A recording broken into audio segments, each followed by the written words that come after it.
Welcome back to the Bill and Doug Show, Ohio State, Michigan week. This is your big game breakdown, picks and preview, long show, Bill, about the Ohio State Buckeyes and the Michigan Wolverines.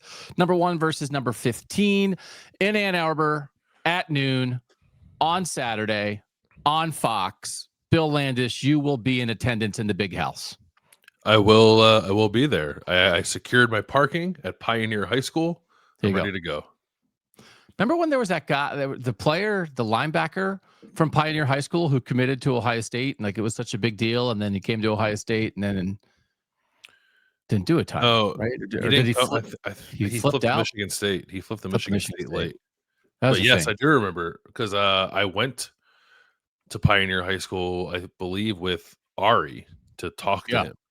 And I remember part of the deal was like, so Pioneer High School, for people who don't know, it's like across the street from Michigan Stadium.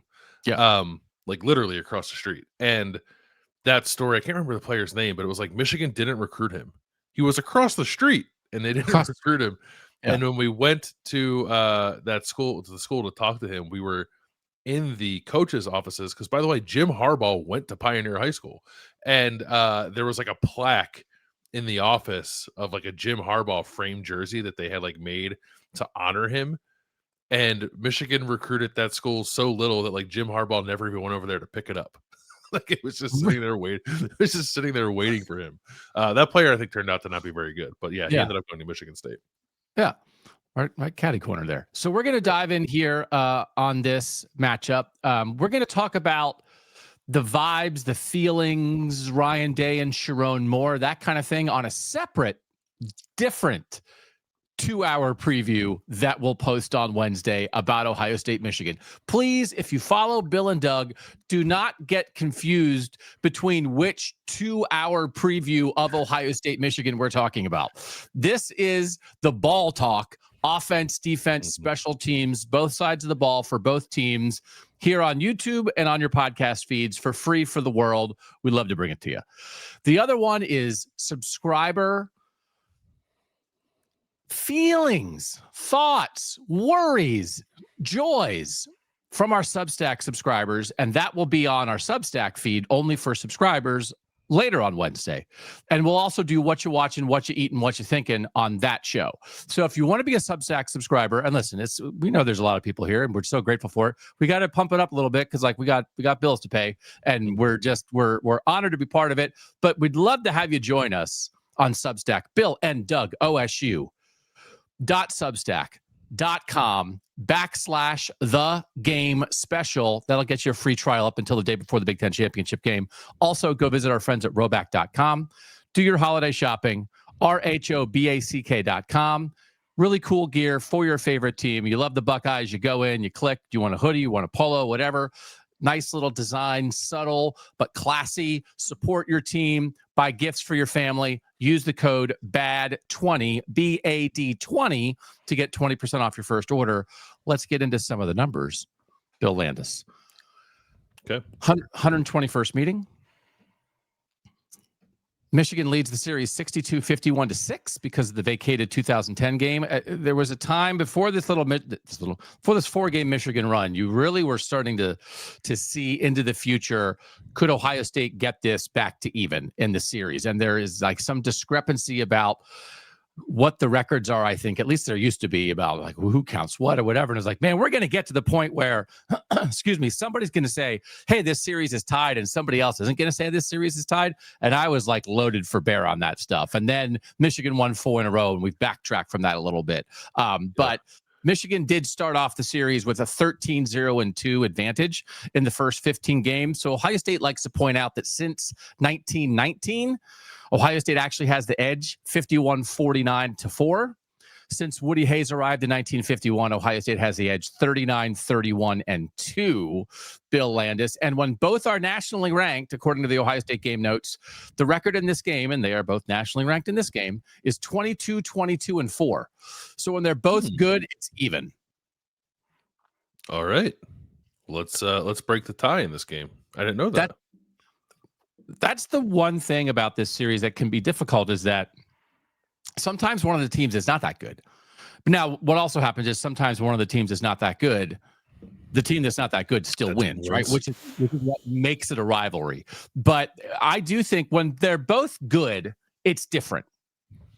Right? Is that fair to say? And we are in an era, because Michigan is back, we are in an era of both good. Because Ohio State's been good every year for the past 20 plus years. But there was this stretch here with Michigan where it's like, if you're talking about what Ohio State's doing to them, well, it's like, well, they're not a competent football program. They definitely are a competent football program now. So that number means something to me, Bill, that that's because that's what we're talking about. Two good football teams on Saturday. Yeah. It feels like, I don't know, like when they're good, there's just like it feels more pure, right? There's a little less wonkiness. It's a little less like throw out the record stuff, and it's more just like these are two really good football teams. Which I don't know, it makes it a little easier to analyze. I think like analyze and sort of like digest after it happens. Yeah. So this is the analyze the football, and then if we want to on the other show, we can throw out the records for that if we want to. This is a records matter show. This is interesting. I think. This is the 10th time that Ohio State is going into Ann Arbor with no losses. The 10th time Ohio State is going to Ann Arbor with no losses. Do you know what their record is? Now, is it the 11th time? 1, 2, 3, 4, 5, 6, 7, 8. It's the 11th time. The 11th time, no losses. Do you want to know what their record is? In Ann Arbor. 5-4-1. You nailed it. 1961, Ohio State won. 1969, Ohio State lost. I think most Ohio State fans know the lore of that, right? The Super Softs off the national championship in 1968. They're undefeated. They go up there. Bunch of guys aren't feeling well. They lose. It's the beginning of the 10-year war. It's the beginning of the lore of Bo Schembechler. 1973, a tie. 1975, Ohio State won. 1979, Ohio State won. 1993 and 95, John Cooper, undefeated, no losses going into the game. One of the years they had a tie. No losses going into the game. They lost both times. 2013, Ohio State won. 2019, Ohio State won. 2023, Ohio State lost. This is going to Ann Arbor. So it's the odd years, right? It's got to be an odd year. Ohio State has not lost a game, and they're going to Ann Arbor to do that. Overall, the times when Ohio State was at least 11-0 going into the game. So now we're only in the modern era, because actually in 2002 they were 12-0 because they played that little extra game at the beginning of the year. Oh. And that was at home. But this is just playing Michigan in general, and Ohio State's at least 11-0 like they are now. 1995, lost. 2002, 2006, 2012, 2013, 2019, won. 2022 and 23, lost. So they are 1, 2, 5, and 3 in those games. Okay, enough background. People, I like the background. I don't always do this for Ohio State, Minnesota, but I like the background. 121st meeting. You should do that for every game moving forward. I would love to know what the records are for Ohio State. Indiana when you do that. 1931, Bernie Beeman came to Columbus with the Fighting Gophers and won, and since then Minnesota's lost 83 straight to Ohio State. Like that kind of thing. That's what you want to hear? Pre-game show. We're going to start on special teams because there's something that Ryan Day said that I think maybe got past a lot of people on Tuesday, and it struck you, and then we started remembering things, and it started beating us about the face with, oh my gosh, this is quite a thing here. What was it about special teams? Right. Like, so Ryan Day was asked different versions of like emotional kind of how you're managing this kind of questions. And in one of those answers, he sort of went back to the do your job thing. And in that, he said specifically, we have to field kicks and we have to make kicks, which is just like, oh, you're talking about last year. But also, but then you went and looked at some more stuff. It's like the fielding kicks thing, especially, has been something that's popped up more than just in last year's game. Yeah. So what the ones last year, what were the two last year that were a thing, right? Last year, Caleb Downs let a punt go over his head that bounced and then rolled to the 9, and Ohio State had to start backed up on that drive. And then on the opening kickoff of the second half, for some reason, Travion Henderson let the kick bounce. And then once you do that, like obviously it's a live ball, and wherever you land on it, it's dead there. It's not like you can't let it bounce and then fair catch it. So he let it bounce and then landed on it at the 6, and that's where Ohio State started its drive from. Yeah. So then I've been rewatching. I just rewatched the whole 20. Staying up till 3:00 in the morning the last 3 nights, doing one of two things: watching Bryce Underwood or watching the last 4 Ohio State Michigan games in general. 2021, Ohio State let the opening kickoff bounce, and they started at the 5-yard line because, as you said, like they wait for a fair catch, then it bounced, and then they caught it, and then they couldn't move. So that was a terrible thing that gave Ohio State terrible field position. And then in 2021, down 28-13 in 2021, like it's go time. You got to do something. Kickoff, Julian Fleming dropped the kickoff.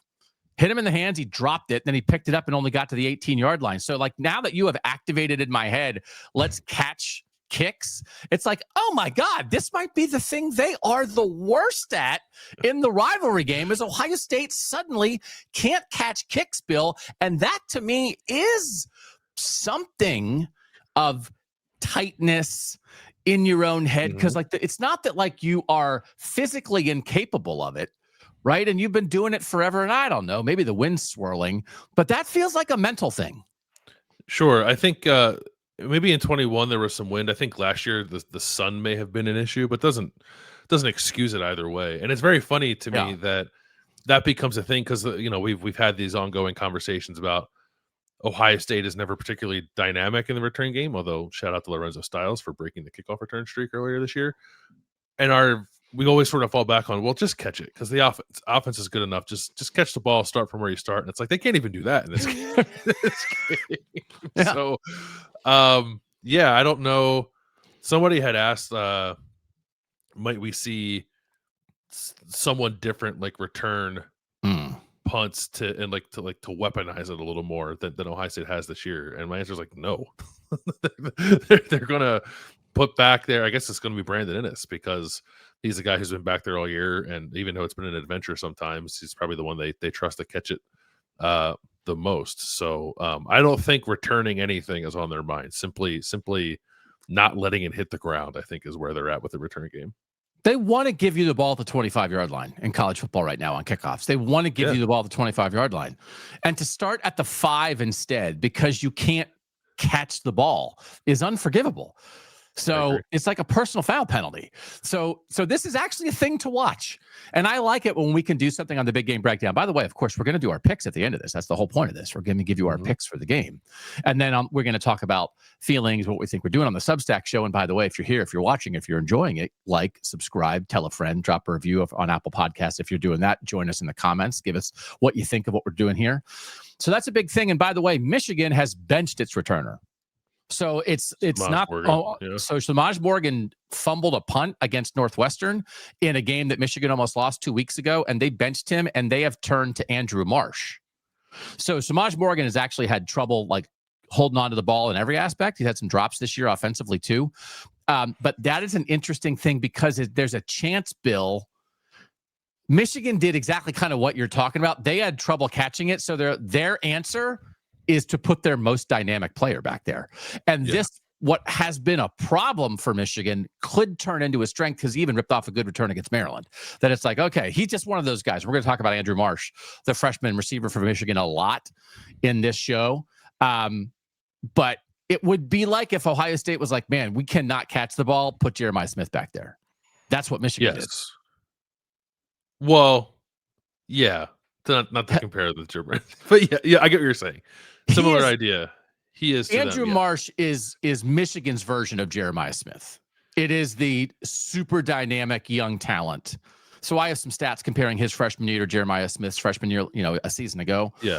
He's not Jeremiah Smith. He's Michigan's version of Jeremiah Smith. He's arguably their most dynamic receiver in a decade. So like that's what we're talking about here, and that that's become their solution.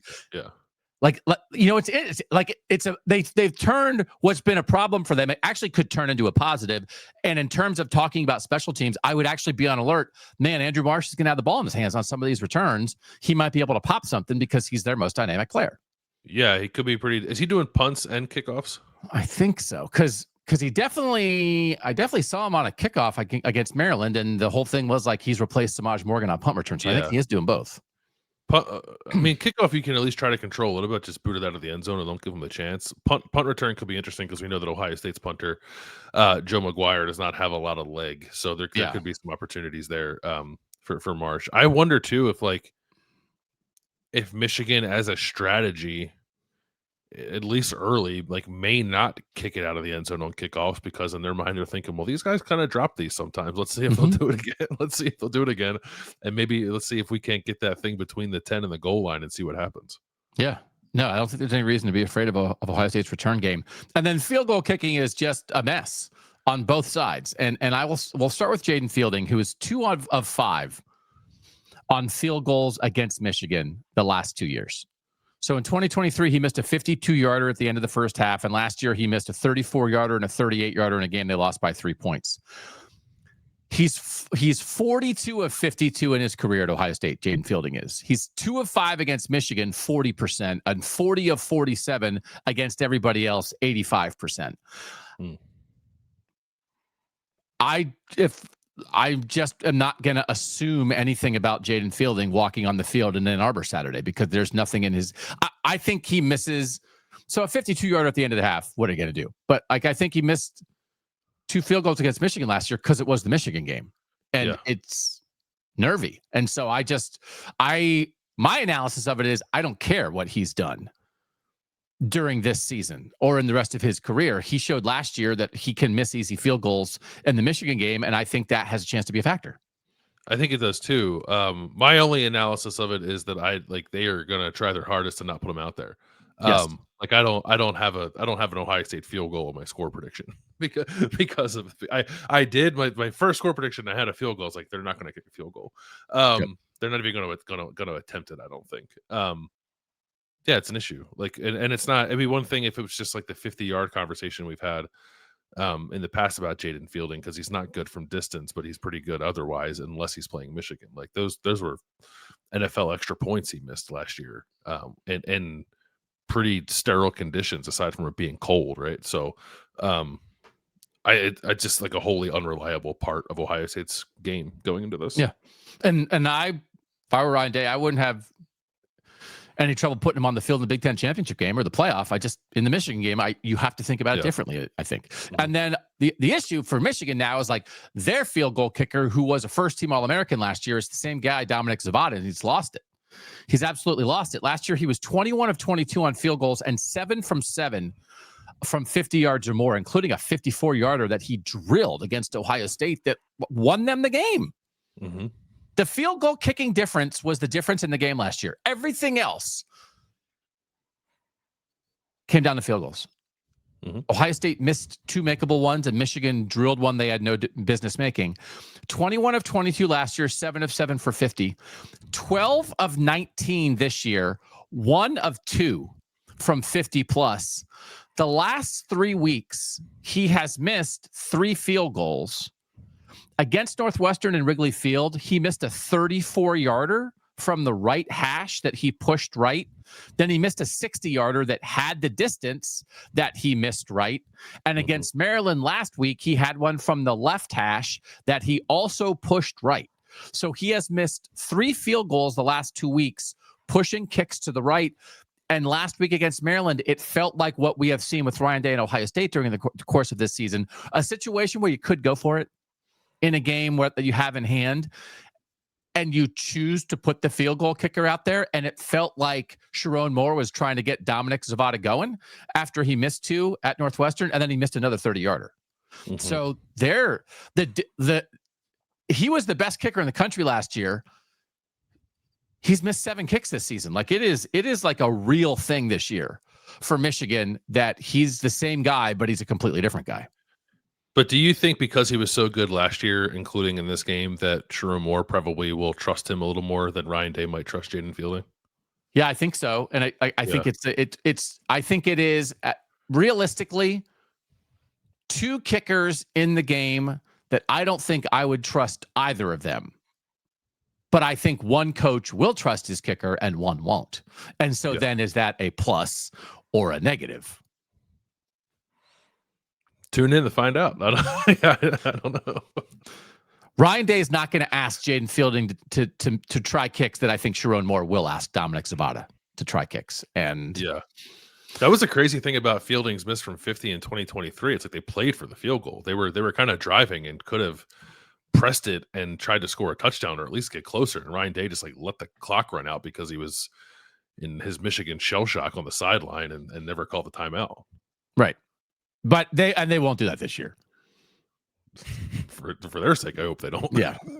So, okay. So that's where we are in special teams. And that was worth it because it swung the game last year. And sometimes we just say, special teams, whatever. Not the case in a game like this. Now we're going to break down both sides of the ball. And I want to start because I did a thing. Is that okay with you? Sure. Yeah.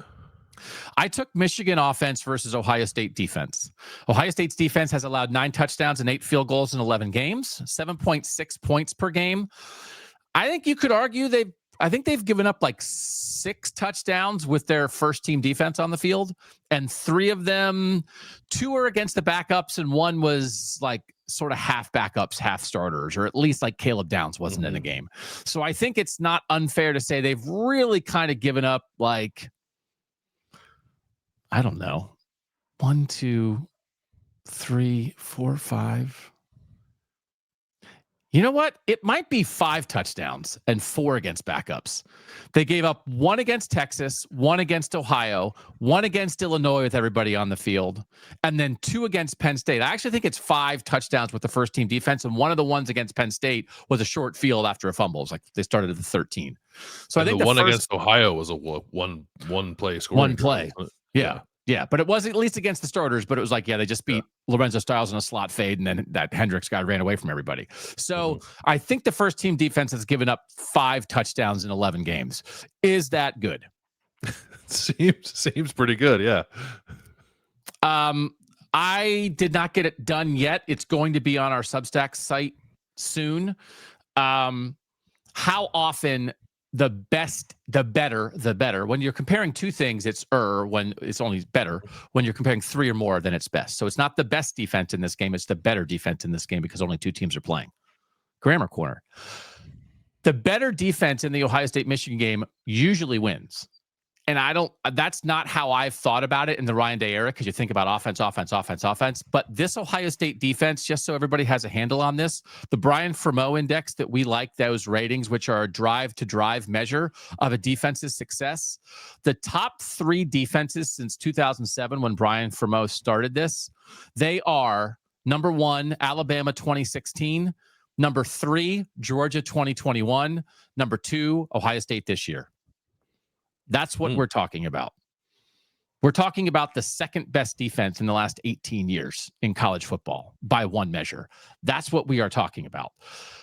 Stop rate, which is how often like you get an offense off the field without scoring, basically. Ohio State's 3rd in the country. Texas Tech is 1st. San Diego State is 2nd. Points per drive.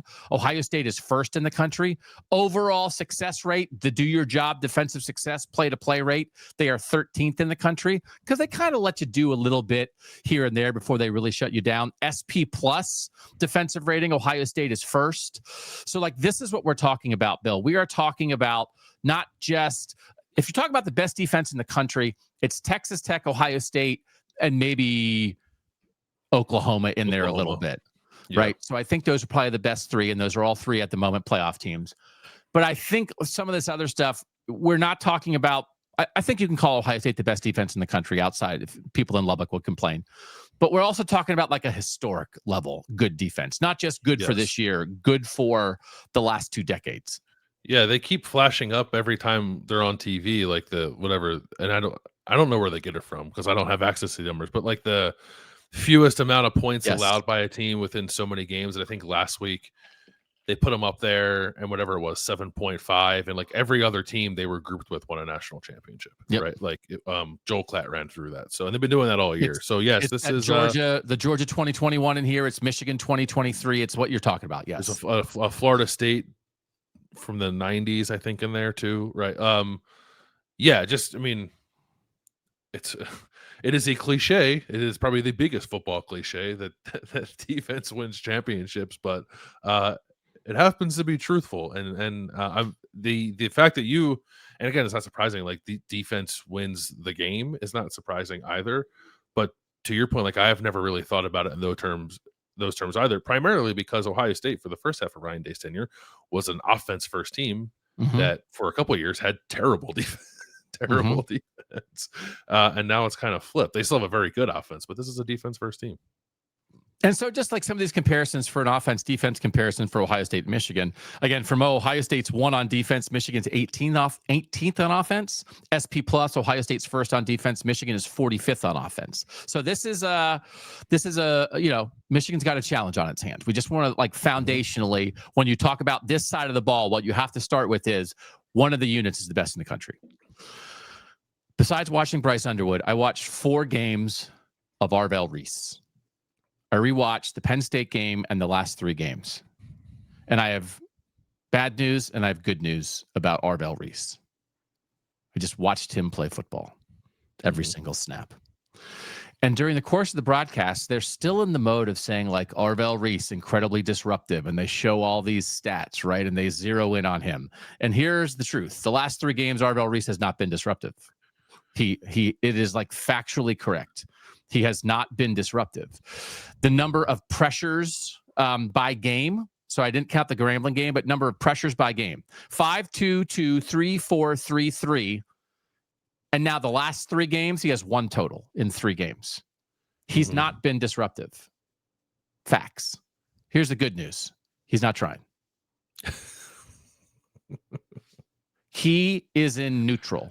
He has been in neutral for 3 games.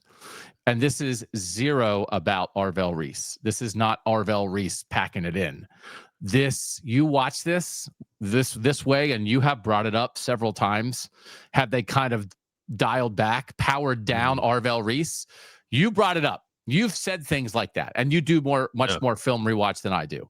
So I was like, well, I want to double check. Have they powered down Arvel Reese? And comparing what he did in the Penn State game and then what he's done in the 3 games since, it's like a different player. So what he is doing the last 3 games, there's a lot of floating from Arvel Reese. That they are, even when they put him on the line, because if you look statistically, how many snaps is he in the box? How many snaps is he up on the line of scrimmage? It's about the same the last 3 games that it is during the course of the year. Like, it's not that they're doing that. He typically lines up over the left tackle. And we'll talk about what that matchup might be with Blake Frazier, who's a redshirt freshman who was not the starting tackle at the beginning of the year for Michigan, but came in because of an injury. He's usually over the left tackle. And what he is doing the last 3 games, he either doesn't rush, he sort of like starts and then stops and then like pens in the quarterback, hovers. He draws a double team. There's a running back to help. There's a chip if the line is sliding a certain way towards him and he's winding up with a guard and a tackle on him, things like that. And he is freeing up people, and I'll get to more about that in a second. Or he is going straight into the tackle and he is stalemating that tackle. But when he goes into that tackle, he does not try a move. He has not tried a move in 3 games. He doesn't try. Like, he's not going in the toolbox. And then, like, so I watched them in reverse. I watched Rutgers, then UCLA, then Purdue, then Penn State. And you go to Penn State, when he engages that tackle, then he's ripping the guy, then he's spin moving the guy. When he goes on, he's doing, like, he had the jab step sack, right? He's breaking people's ankles. He's like Luka Doncic. He's like I'm a 6'7" physical point guard, and he may as well have a basketball in his hands when he's crossing over a tackle. He's like, what if Allen Iverson played linebacker? And he is breaking guys down. And with the jab step pass rush, haven't seen it in 3 games. He has not tried it. They are not asking him to do that. So get ready. Because guess what they're going to do on Saturday? Yeah. They're going to activate Arvel Reese. And you're right. He has been powered down for 3 games. They put him back in the plastic. And now they're like, it's Christmas morning and you got your superhero toy. And they're opening him back up. And he's going to Ann Arbor. Half of his snaps against Rutgers were coverage snaps. He floats. He is up. He menaces and drops, but he doesn't menace and attack. He did not menace and attack for 3 games. Right. Very and I also purposeful by Ohio State. You may know this better than I do because I didn't go back. I had the other side of the ball, so I didn't go back and watch those games from that perspective. Like, not lined up inside a lot either, right? Like against Texas, he was bull rushing guards all day, and I don't think they've had him in that position like at all over the last 3 games. So let's talk about that a little bit. There were a couple plays when he was inside. On the Caden Curry strip sack against Rutgers, Arvel, Reese, and Sonny Styles were inside over the guards and centers, right? Menacing the two linebackers. Reese actually dropped into coverage on that play, but Styles came and got doubled, like the back helped on Sonny Styles up the middle. So he got double teamed, and then there was no help for the tackle, and Caden Curry undressed the tackle and got a strip sack. But the back, I think, helped inside, partly because, right, you take the closest pass rusher to the quarterback, so you've got to help inside anyway. But also when Arvel, Reese, and Sonny Styles are standing in the gaps over the center, people are aware of that. So Arvel, Reese, and Sonny Styles helped Caden Curry get that sack, because once Caden Curry made a great individual play, that tackle was on an island because the help was inside. So that was an instance of Arvel Reese was lined up inside. He didn't even come. But the menace of Arvel Reese had a role in a Caden Curry strip sack at the goal line. Other big play against Rutgers. They lined up 6 guys on the line of scrimmage to look like they were going to bring 6. Both Sonny Styles and Arvel Reese are in the middle again. What they do is they bring both Arvel Reese and Sonny Styles up the middle, but both ends drop. So they are rushing 4 with the 2 defensive tackles and the 2 linebackers, and then they also sweep Caleb Downs in from the outside, and he splits the gap like a running back, because Sonny Styles is getting doubled by the running back and the right guard, and Arvel Reese is getting doubled by the center and the left guard. And Caleb Downs split them and sacked Ethan Kaliak-Manis in a nanosecond. And it's because they brought the 2 menacing linebackers up the middle. Arvel Reese didn't get a sack, but he played a role in Caleb Downs's gigantic sack. So that, like, and those might be like Arvel Reese's 2 best plays of the last 3 games. Was him menacing in a way that set up other guys to get sacks. But he is not dropping moves on people. And to your point, when they're moving him around the line and really trying to do stuff, most of the time when they've moved him around, they've dropped him. He's been in coverage a lot. He was like running down there was a play that was 25 yards down the field covering a guy, right? Like you and I talked, I think, going into the 3 games, are they going to like rest guys? Are they going to do anything differently? And the answer with Arvel Reese was undoubtedly yes. So refresh yourself with what Arvel Reese is and what he can do, because he hasn't been doing it for a month on purpose. Yeah, he was load managing on the field, which guys do. You know, you see that happen from time to time. It happens in basketball too. You just kind of park yourself in the corner, let the other guys play a little bit. Yeah, I think they were very much doing that. But every expectation in the world that Matt Patricia has been sitting on some ideas for Arvel Reese in this game. Yeah. So it was a good rewatch, because you have to watch it, because the stats tell you half the story, but you have to, it's almost amazing to be like, wow, they are saving this dude. So anyway, okay.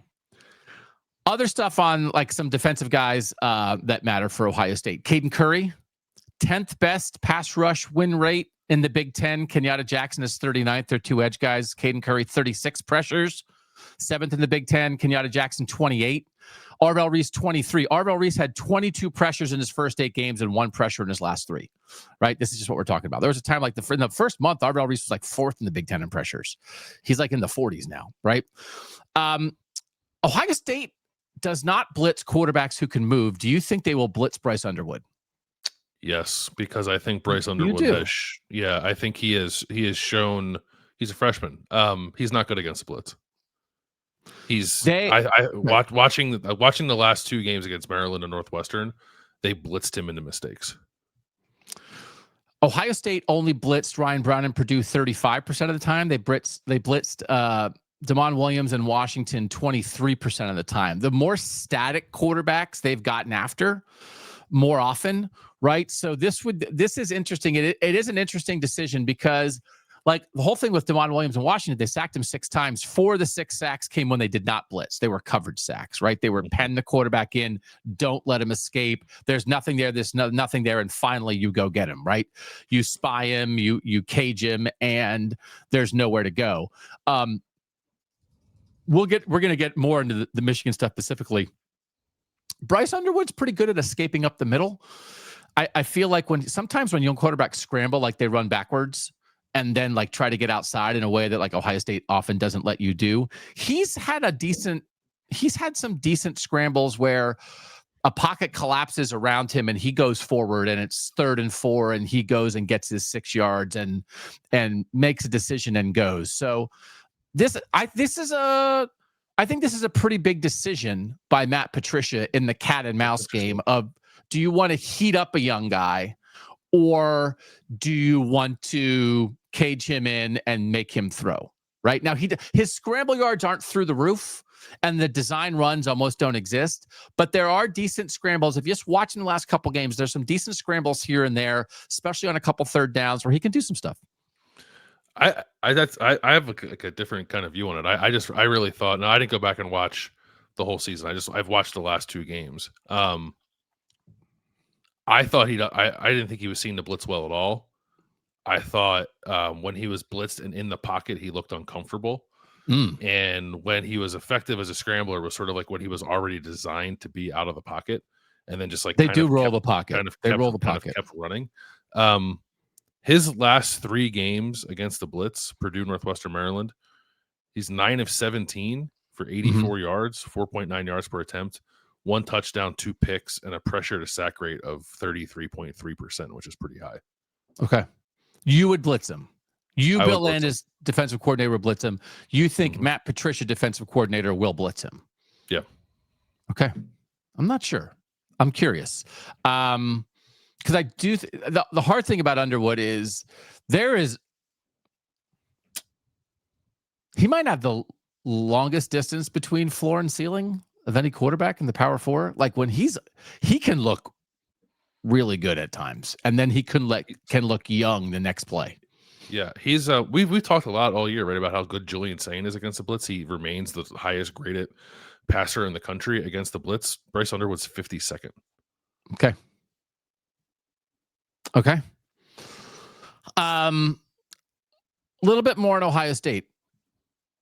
They're just defensively, they're so good in every stat that it's like, well, they're good at this, they're good at that. It's like, well, they're good at everything.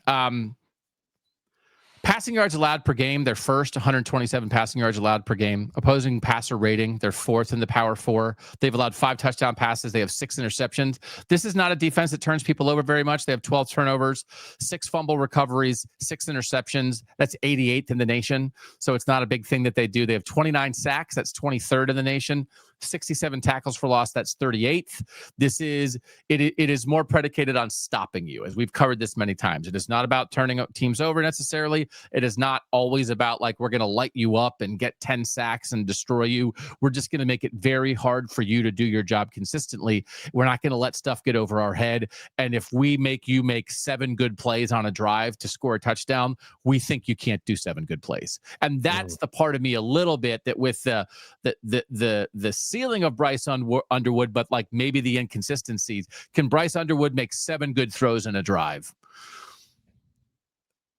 If you sit back and challenge him to do that, I don't know if he can. So I think I'm fascinated by this to see how much they light him up and how much they sit back. But I mean, you're right. Yeah. The numbers are the numbers. So I don't think. I think you'll see them pressure him more on like early downs. I don't know that they'll do it on passing downs because then you like sort of worry about his scrambling. And I think he might have the most first down scrambles like on 3rd down this year among any quarterback. I think I might have saw that, or maybe it's just in the Big Ten. So it's not, I don't think they're going to like come out and suddenly have like a blitz rate of 70% in this game, right? And like, but I do think on early downs they'll blitz him and see if they can't force him into a turnover because he doesn't want to take the sack. So then he had a play against Maryland where he got blitzed. He had a guy in his face and he should have just ate it. And instead he tried to throw it across his body over the middle. And it should have been a pick 6, but the guy from Maryland dropped it because Maryland spent that entire game on both sides of the ball, dropping the football. He threw that ball sidearm 30 yards down the field and airmailed a guy into the chest of a defensive back. Yeah. It's like, how many guys are throwing sidearm 30-yard throws outside the pocket? Like, nobody. But they wound up scoring a touchdown on that drive. But in the midst of that touchdown drive, he hit a Maryland defensive back in the numbers, and it should have been picked. Right. And it's not like he doesn't do that all the time. Like he's accurate. He's got a lot of stuff in his arsenal. I just think like young guys can get pressured into doing some goofy stuff sometimes, and he's not immune to that. But he hasn't shed it. That I think like he's not. It's not like, oh, start I think you might 7. be able to say it's gotten worse because like I think it has gotten worse. Plays. Yeah, if you look at his, it's like I think it's because like he's more confident, right? Like he has played well for stretches, and it's like, I got this. I'm good. I know what I'm doing. And then teams start throwing different stuff at you, and it's like, maybe you don't got it just yet. But yeah, his turnover worthy plays are like they've seen a decent uptick the last 3 or 4 games. That they're letting him do more. He's like, I'm ready for more. And then there are more mistakes, but along with more great plays. Because like when you go back and watch the Northwestern game, the whole thing of the Northwestern game is this is the best Bryce Underwood has played. He also made 3 ridiculous mistakes in that game. Yeah. And they almost lost. So what's the thing? It's like he played the best game of the year against Northwestern. They kicked the field goal in the last play of the game to win. It's like, why was that the case? Well, because he also airmailed some throws. He misses high. When he misses, he'll miss high over the middle. And so there are going to be opportunities for Ohio State DBs to make plays. Whether it's off a tip or whether it's someone just like all of a sudden the ball's in your chest, are you going to catch it or not?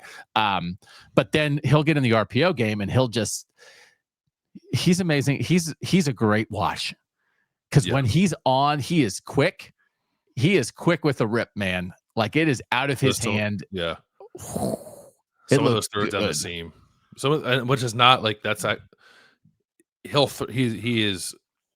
I don't think every young quarterback is willing to throw it down the seam, but he has the juice to do it, and that's where Ohio State's defense has been vulnerable this year. They've not really played a quarterback who's done it consistently.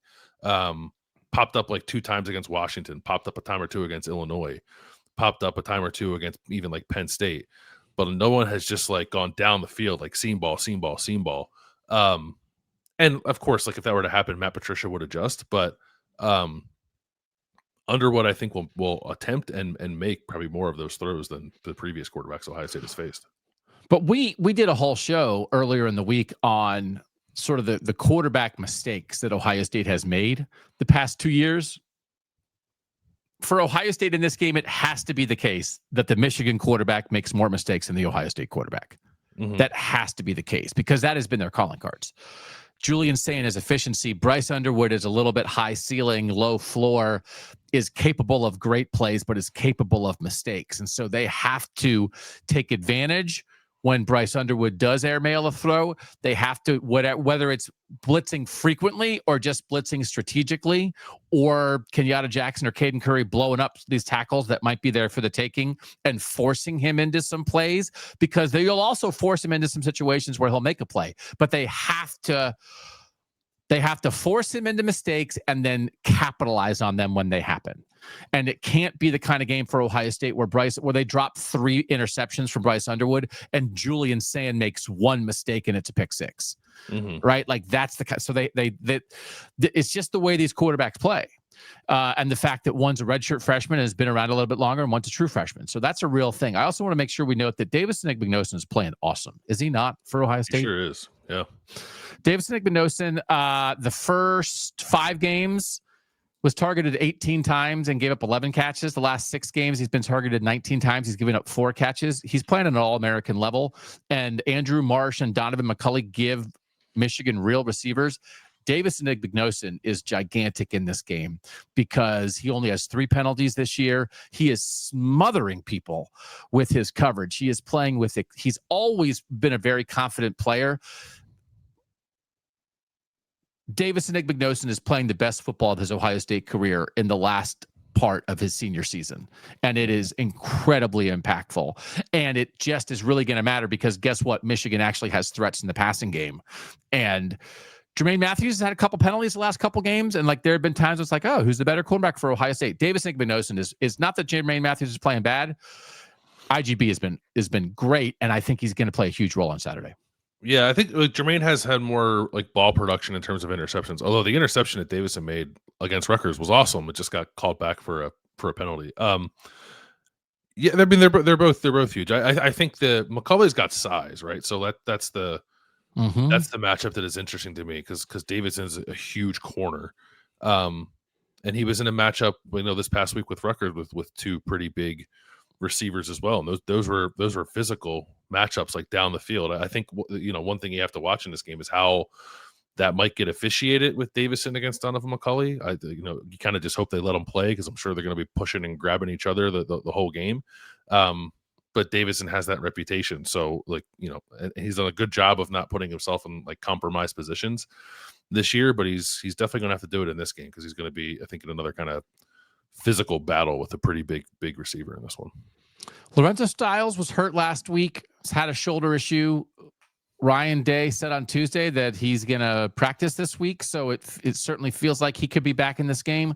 When he was hurt last week, Bryce West actually outsnapped Devin Sanchez last week.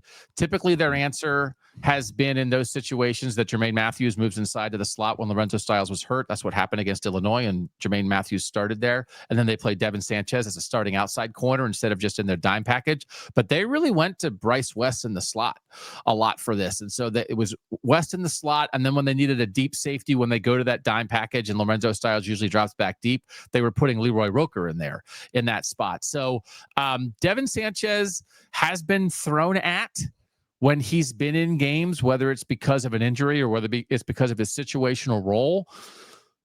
I think if Lorenzo Styles can't go, I think I would expect to see Bryce West, because I do think it's Devin Sanchez. He's a true freshman. Stuff happens. Has kind of been the weak link in the pass game. And I don't know that they want to put him out there for 50 snaps if for some reason Lorenzo Styles can't play. So I actually am sort of anticipating that it will be Bryce West in the slot if you need to fill an injury spot there.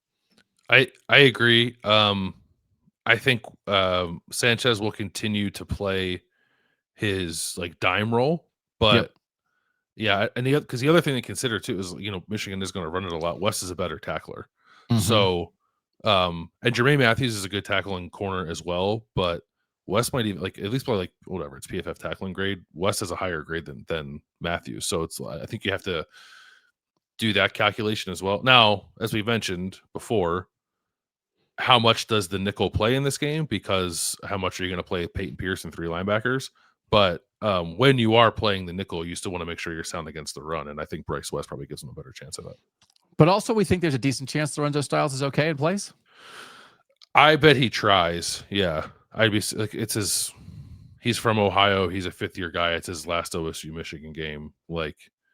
And the thing, he hurt his shoulder, but the shoulder's been a thing all year, and it's not kept him out long term. So I bet he tries to give it a go. Yeah. Reminder on Caleb Downs all over the place. He's going to be all over the place trying to get in Bryce Underwood's head. 38% of the time he's at deep safety, 34% of the time in the box, 23% of the time kind of in coverage, and 5% of the time up at the line. It's just it's great to watch that guy move around, isn't it? Mm-hmm. Yeah. He had a really good game last week. He did. And it's one of those, you can see Arvel Reese be put in neutral for 3 games, and Caleb Downs is still running around like a maniac. It's just the one to say that this defense plays so heavy that even it's when I say that Arvel Reese was kind of in neutral, it's what he was just doing is sort of running into people really hard and kind of knocking heads, but not doing the next thing. Right. But he's still being really physical. He's throwing his body into the run game. He's running into tackles who have 100 pounds on him. He's just not using all of his natural ability to try to get away from him. But Caleb Downs just running around like a maniac and just hitting people heavy. This defense is so heavy. They play with they're so fast, but then they're so physical at the point of attack. Right. There's no finesse to them, even though they are, they're sort of they're like a cheetah when they're tracking you down. And then once they get to you, then they're a rhino, and then they're sticking their horn right in you. And it's my God, how did you get here? And it's form of a cheetah, shape of a rhino. And it's how can you be both at the same time? Will we see a lot of Peyton Pierce? Last year against Michigan, Arvel Reese started as a third linebacker and played 36 snaps, while Jordan Hancock, the slot guy, only played 20. So they were in three linebacker a lot last year. But the three previous games to that, actually, like the third linebacker did not play as much as I thought. And so I'm curious to see how this goes. And when you watch Michigan, they play 12 personnel a decent amount, but they also have three receivers on the field a lot, and they're spreading you out, right? Like they're not only condensed. What do you think? Do you think it is going to be a lot of Peyton Pierce?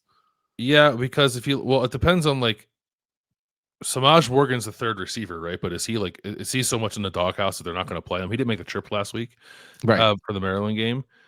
And then like the next receiver is Channing Goodwin, but I feel like he plays like a tight end. So like I don't know. They had a play against Maryland where like Channing Goodwin was lead blocking, and Jake Butt was like, he looks like Max Bredesen out there, and it's like Max Bredesen's a fullback, right? So yeah. Like I mean, Goodwin is a receiver. Like he's not even built like a tight end, but I just feel like he plays like one. He's been on. Channing Goodwin has 296 snaps and 162 of them. He's been a run blocker. So, so I don't know. I think you could respond to that by playing the extra linebacker. It's also dependent on how Ohio State views Arvel Reese in this game. Because if he's just going to be on the line of scrimmage the whole time, then you probably want another linebacker out there. So it's not exactly the same Michigan offense of the last few years, right? Where they're just playing bully ball all the time, and playing with big personnel packages and putting like extra offensive linemen out there. I do think if it does get to that, like if like Michigan has been saving extra offensive line packages, I don't think they have been because I don't know that they have the depth to do it. But if they did that, then I think Peyton Pierce plays quite a bit. So I don't know. I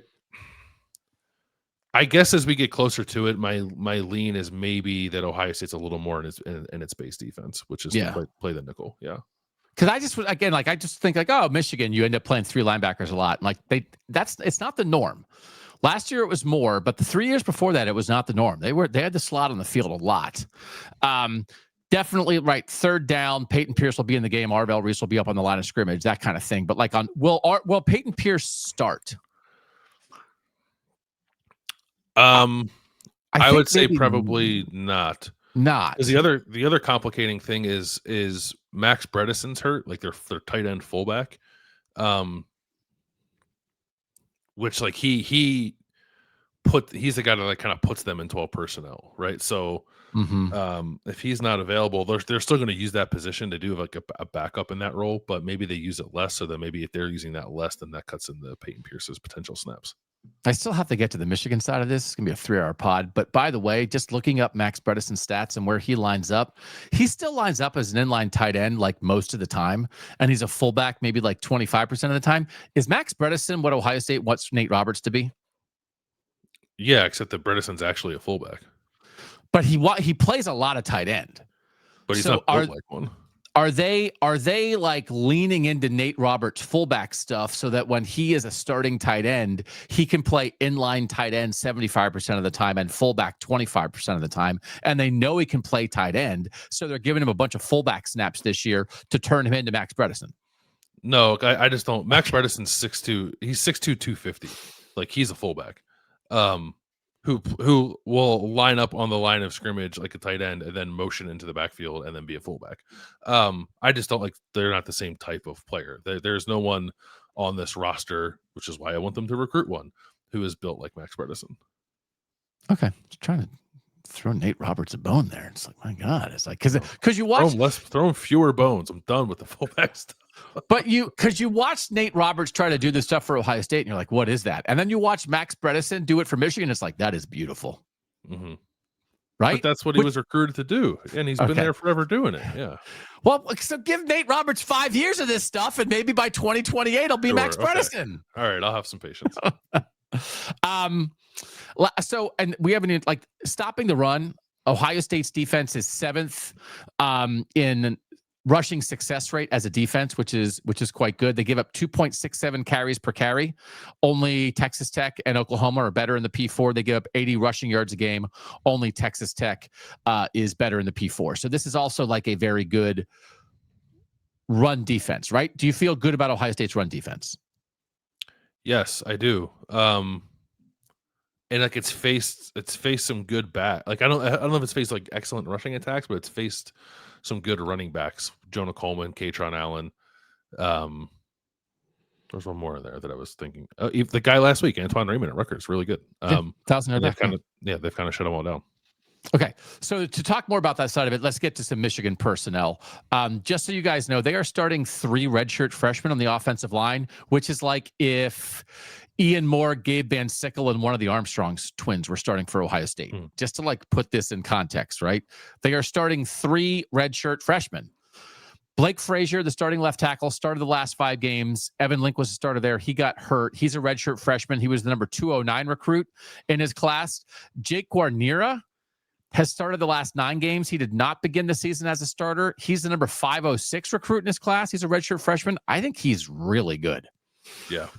He is physical and is really a big part of their run game. Watch for him at right guard. And then Andrew Sprague is their right tackle. He was a top 100 recruit in the class of 2024. He was number 68, but he has given up 17 pressures this year. It's by far the most for Michigan.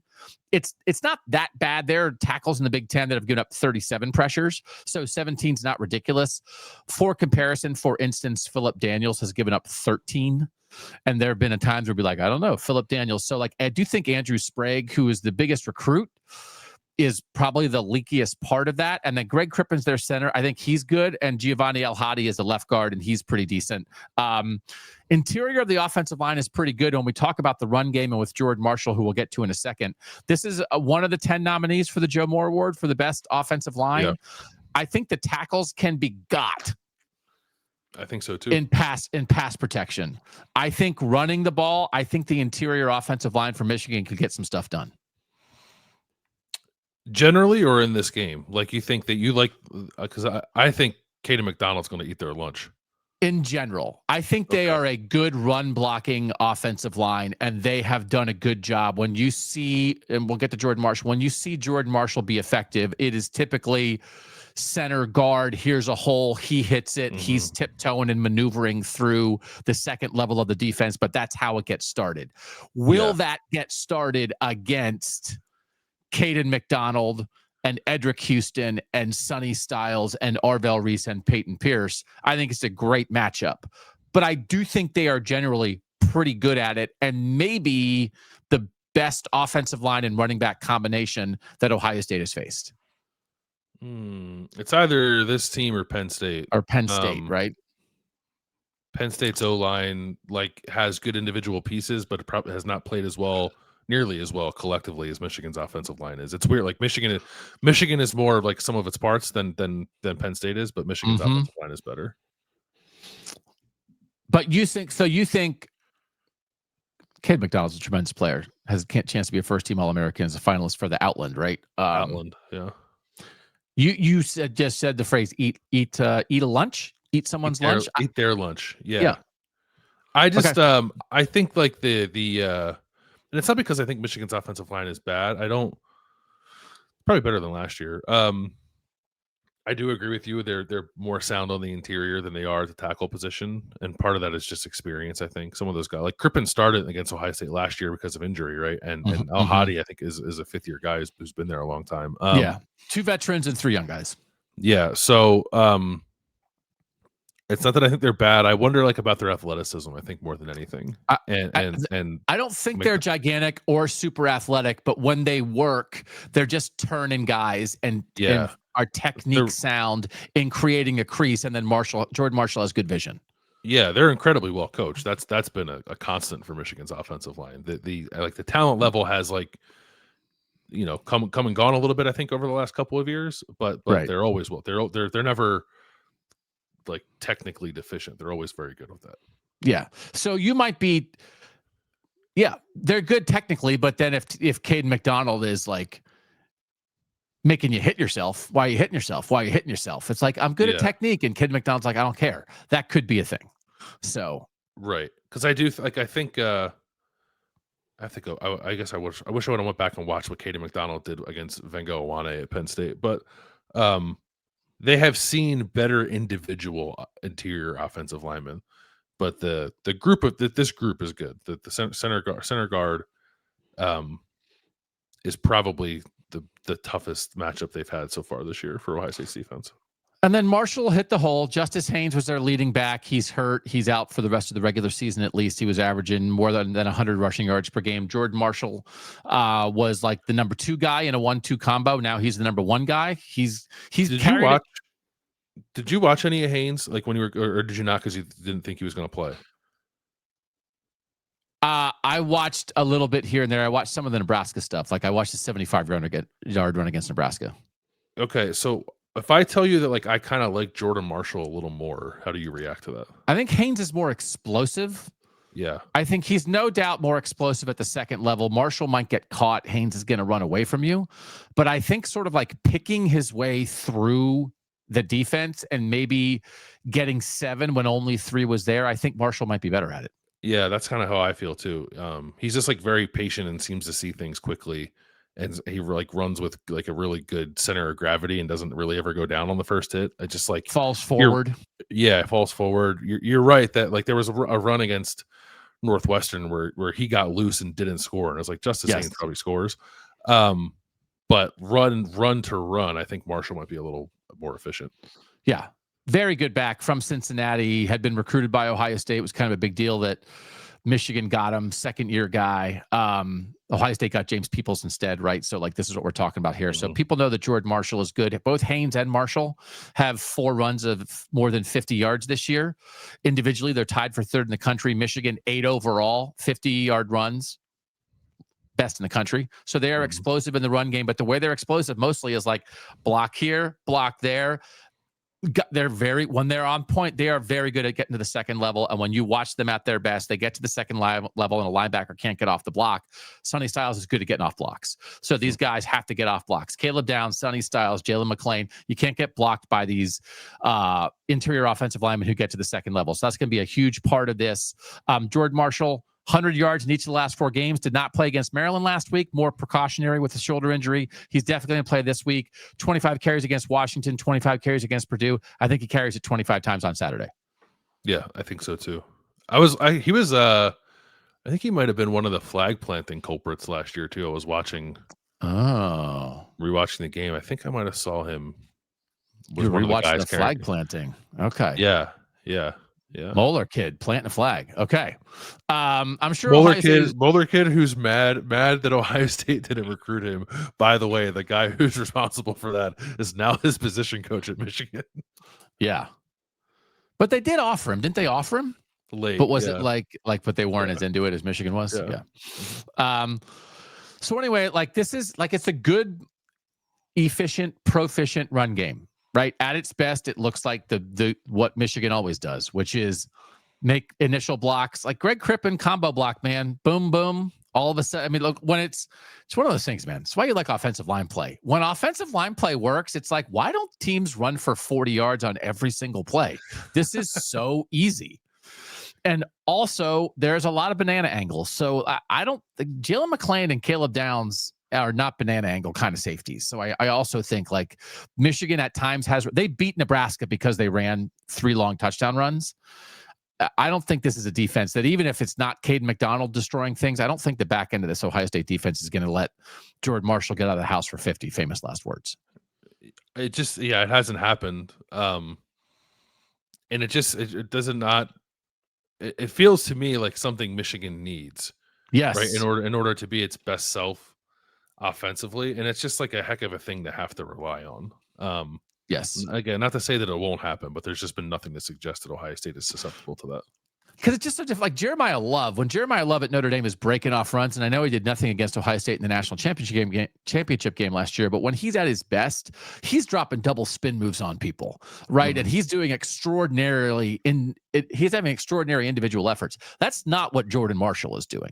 Jordan Marshall is being patient, having vision, getting a hole, seeing a hole, and then making a cut back, and then he goes, right? But a lot of his 50-yard runs, he has 4 50-yard runs. He might have 1 broken tackle on those 50-yard runs.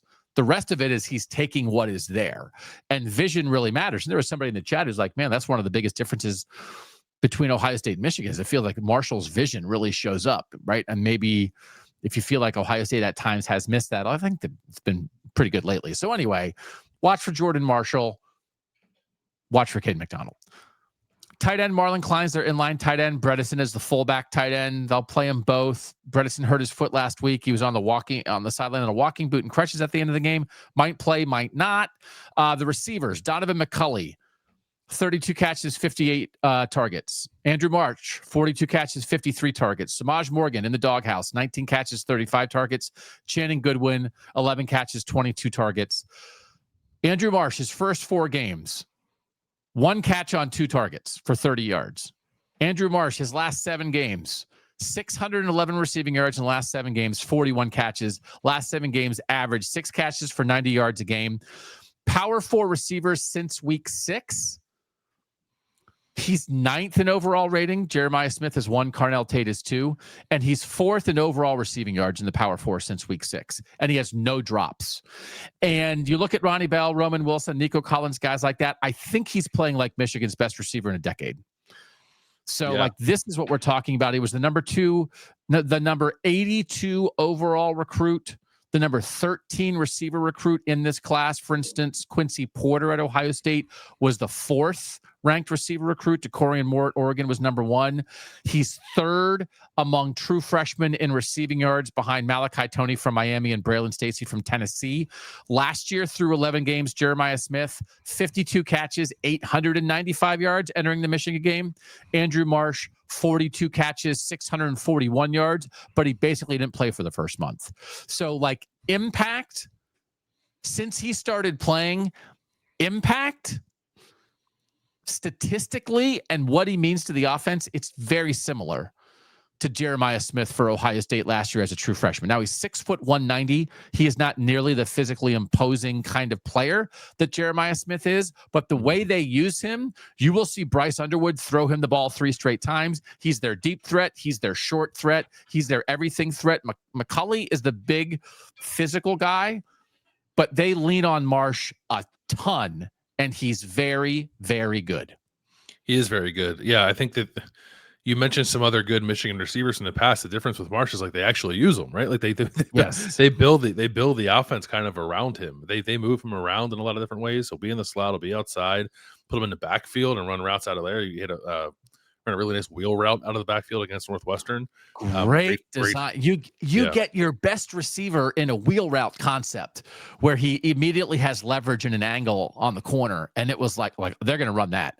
Yeah, 100% Saturday they're going to run that. Some of the stuff that Ohio State I think was like planning and hoping to do with Jackson Smith and Jigba in 2022 that it just it never got to because Jackson got hurt. Again, like not necessarily comparing him to these Ohio State guys, but just like the way he's used in the offense like can be similar. He is explosive and he's dangerous. He did get I guess that was a Northwestern game and he was fighting against Maryland. He takes some hard hits. He's like not the biggest guy in the world. I don't know. Was it Maryland? I wonder about might have been Maryland. He got crushed on a play. Yeah. And had to come out for a little bit. Crushed. And then was fine. And he's tough. He's definitely a tough player, but and I guess that's more of a plus than it is a negative, right? He's not going to be afraid to go over the middle and make contested catches, kind of stuff. So it'll be. I'm interested to see how Ohio State plays it, right? We've seen them play. Denzel Boston did a good job there. Mm-hmm. You know, I think Illinois has some good receivers, and Ohio State did a nice job there. Yeah. But I don't know. Like they're not going to follow him.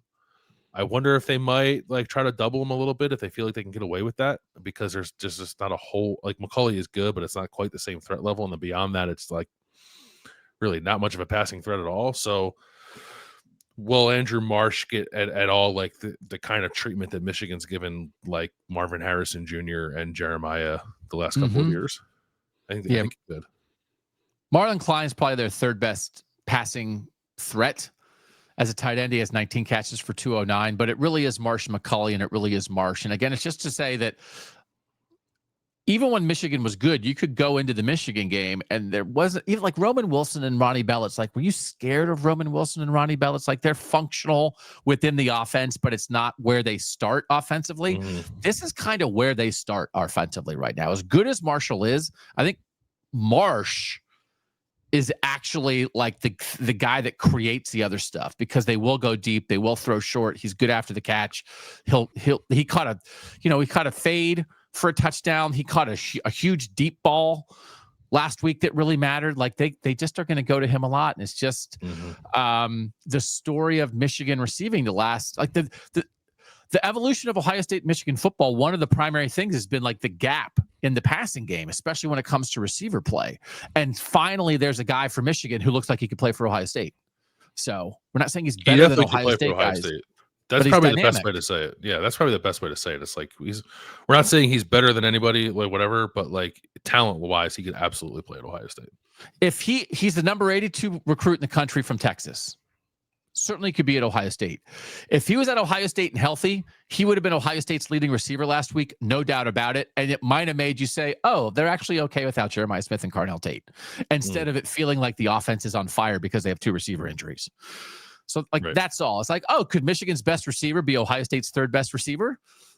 Wow, what a compliment. But also, that's kind of the point. He could play here.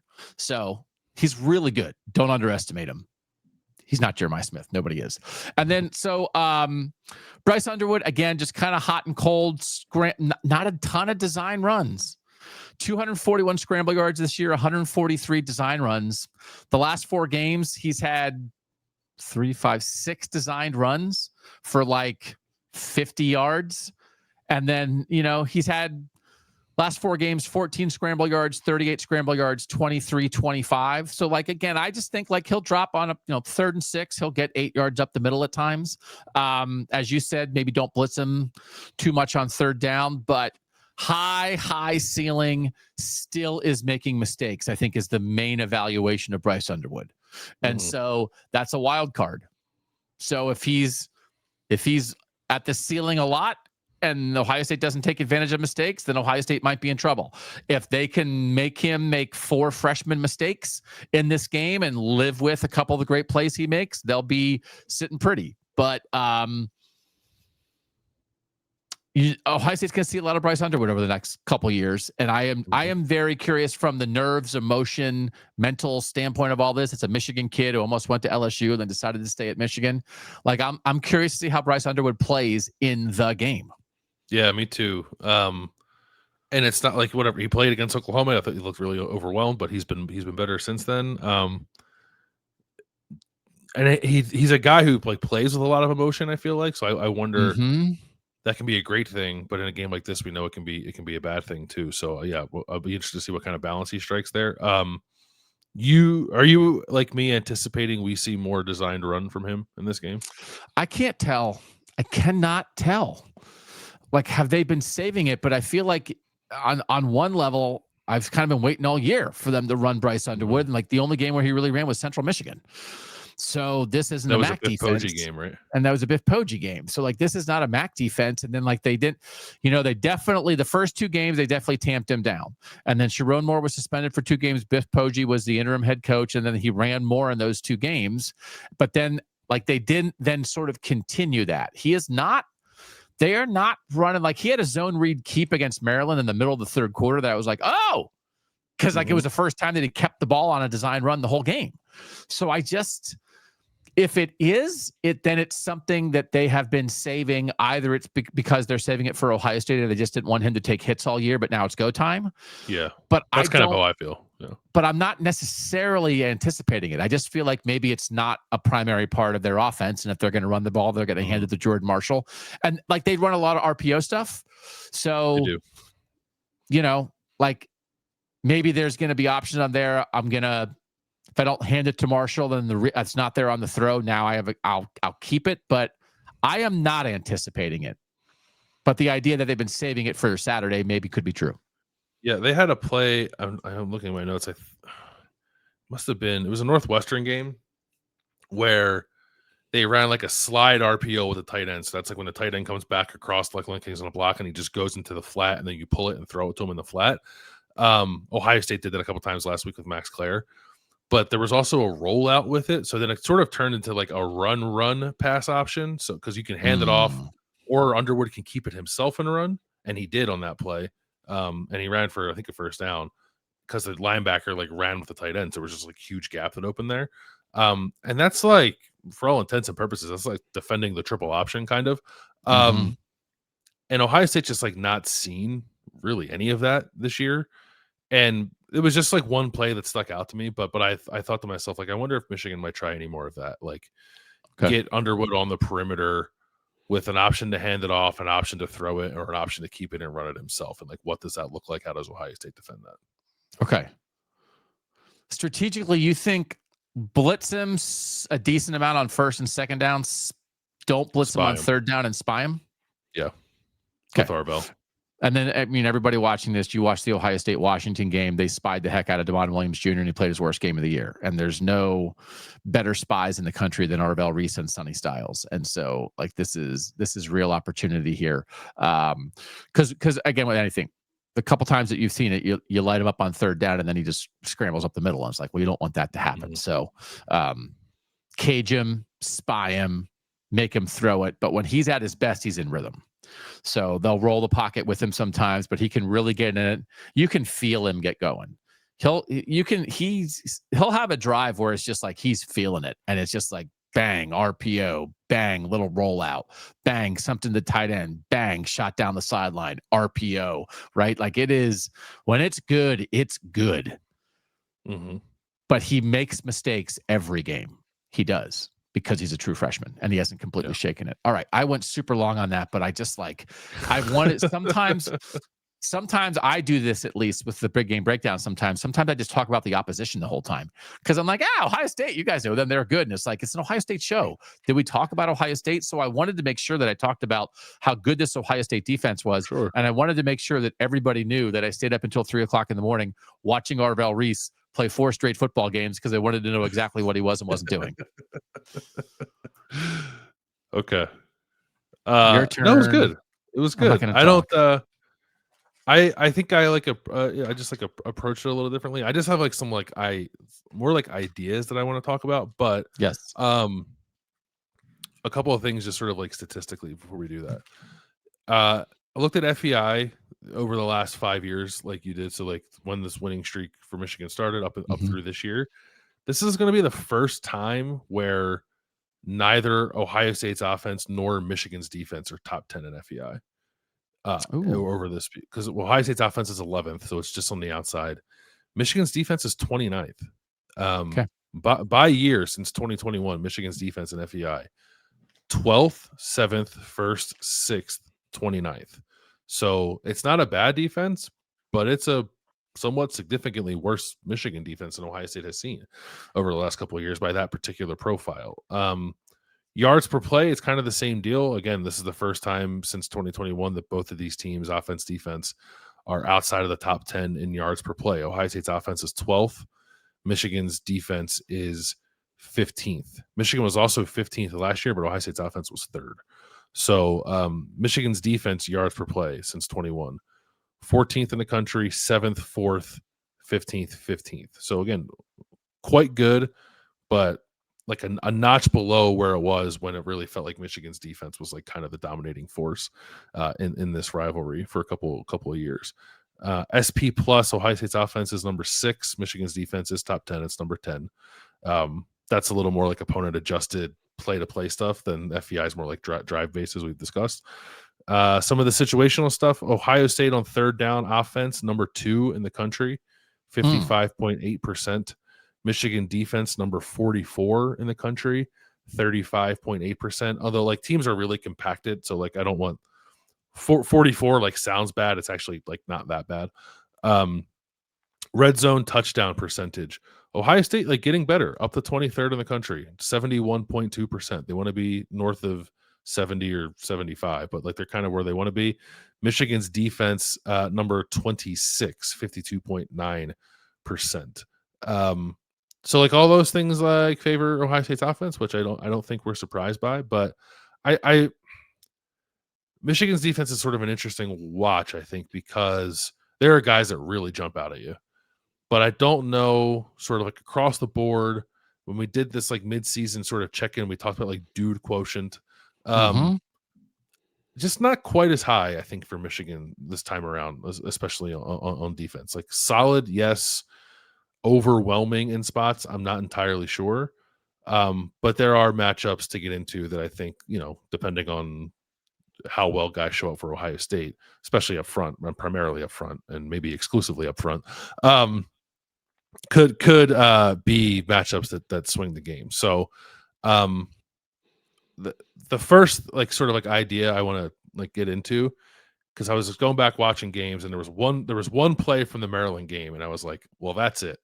If that happens against Ohio State, it's going to be a problem. They on passing downs, Michigan will go to this 5-man front. Well, like a rush front. Like Ohio State plays in a 5-man front a lot on defense, right? With the 3 interior linemen, and then you put an end, and you'll have Arvel, Reese up there. Michigan kind of does that in 2 instances, and we'll talk about the other one in a second. But the one where they do it is on passing downs, and they seem to want to do that to get Derek Moore, their best pass rusher, defensive end, in more of an interior position, rushing against guards. But on this play against Maryland, that really jumped out to me. They got into that 5-man front. They had Derek Moore lined up over the right guard, but then they put Jayshawn Barham on the same side. He was over the tackle, and that is Ryan Day called Jayshawn Barham and Derek Moore 2 of the better pass rushers in the country this week. I don't know that I would agree with that necessarily about Barham, but Moore has the production, I think, to back it up. 34 pressures, 9.5 sacks. But the 2 of those guys on the same side, rushing against the right side of Maryland's offensive line, ended with them basically like racing to the quarterback to see which one could hit him first. And then the quarterback like got the ball away. It was an incomplete pass and not a sack. But we all know that Ohio State has had its struggles on the right side of the offensive line, and primarily at right guard. And I like, if there was a thing I could bet like the most money on in this game, I would be the first time Ohio State gets into 3rd and whatever and clearly has to throw the ball, Barham number 1 and Derek Moore, who's number 8, I believe, are going to be lined up together over the right side of Ohio State's offensive line. And I have no idea how that's going to go for Ohio State, because that side has just been wildly inconsistent. Yeah. Okay. Moore is really good too, right? Like I'm looking at pass rush, among the best pass rush win rates in the Big Ten. Not quite at like the Aiden Hutchinson, Mason Graham first round pick level of defensive line game records, but like a very accomplished guy who can get after the quarterback, and especially if they deploy it in a way to try to free him up to do that. Yeah, he's an excellent pass rusher. I think you can make the argument he's probably the best that Ohio State's played this year. They faced Colin Simmons at Texas. They actually faced a pretty good one against Minnesota. Denied Dennis Sutton, very good. I think they're similar caliber of players. I think maybe Denied Dennis Sutton's slightly better if you were to ask draft people, like more traitsy maybe than Derek Moore is. But Moore will hit you with a rip move that's pretty effective. I thought he was really good in the couple of games that I watched of like rushing to get a tackle off balance and then just kind of like running right through his chest and just like driving him back into the quarterback. He's pretty strong and pretty powerful when he wants to bull rush you. So, and it's interesting. I don't know. It seems like he is primarily over the right tackle from almost everything I've seen. He certainly could move him around some. For Phil Daniels, the right tackle for Ohio State, I probably like a little more a matchup that's more about power than it is about like speed and finesse. So maybe there's something about just Derek Moore's style that might lend itself to Phil Daniels playing a little more. But I just don't know that, or playing a little better, excuse me. But I don't know, like on the season, there's just not been a lot of cohesiveness with Ohio State on that right side of the line when it comes to pass protection and sort of like passing stuff off to each other and identifying things. And the idea of just like of putting more out there over the guard, Tigger Shabola, and then Barham, who is a little more speed and a little more finesse on the outside over Daniels. It's just it's a matchup that I would have to favor for Michigan until I kind of see it play out, because I just really can't trust what I've seen from the right side there. But I guess the one thing I would say, sort of like in opposition to that, to argue with myself, would be this past game against Rutgers. Rutgers was like, throwing some junk at them up front and doing some twists and loops and a lot of stuff. And it was like the first time maybe all year where that was happening. And I was like watching stuff and thought to myself, well, that was a good play by Tegra. That was a good play by Tegra. Like, he had his eyes up. He was aware of what was happening. And the same thing was true of Phil Daniels. Like, one or two might have sprung through, but Rutgers was doing it a lot. And it wasn't like routinely getting through. So that could just be, Ohio State being more athletic than Rutgers and being able to pick it up a little easier. But it also could be just like, repetition and being attacked with those kind of things week over week, like finally starting to figure some of it out. So I'm fascinated to see how that plays out, because I don't think it's going to be a lot of blitzing from Michigan. Michigan didn't blitz Ohio State a ton last year. Wink Martindale loves to blitz, but he did not blitz Ohio State a ton last year. And I kind of think he won't do it in this game, because I'm sure he's going to trust his defensive line to do enough of like those kind of games up front to generate those pressures and confuse Ohio State's offensive line. So the extent to which they all can handle it, but I think primarily that right side is going to go a long way in determining just sort of like how comfortable Julian Sain is and how much the passing offense can be efficient. All right. So if you want to look smart, you're sitting around with your aunt and your uncle on Saturday, and Ohio State has the ball. Derek Moore is number 8. Jayshon Barham is number 1. If 1 and 8, if you see an 81 or an 18 over the right side of Ohio State's offensive line, elbow your uncle, elbow your aunt, and say, Landis said, watch out for this. Yeah. And then see what happens. We'll see. They don't, it wasn't like they did that every single time they got into a passing situation, but they did it a couple of times.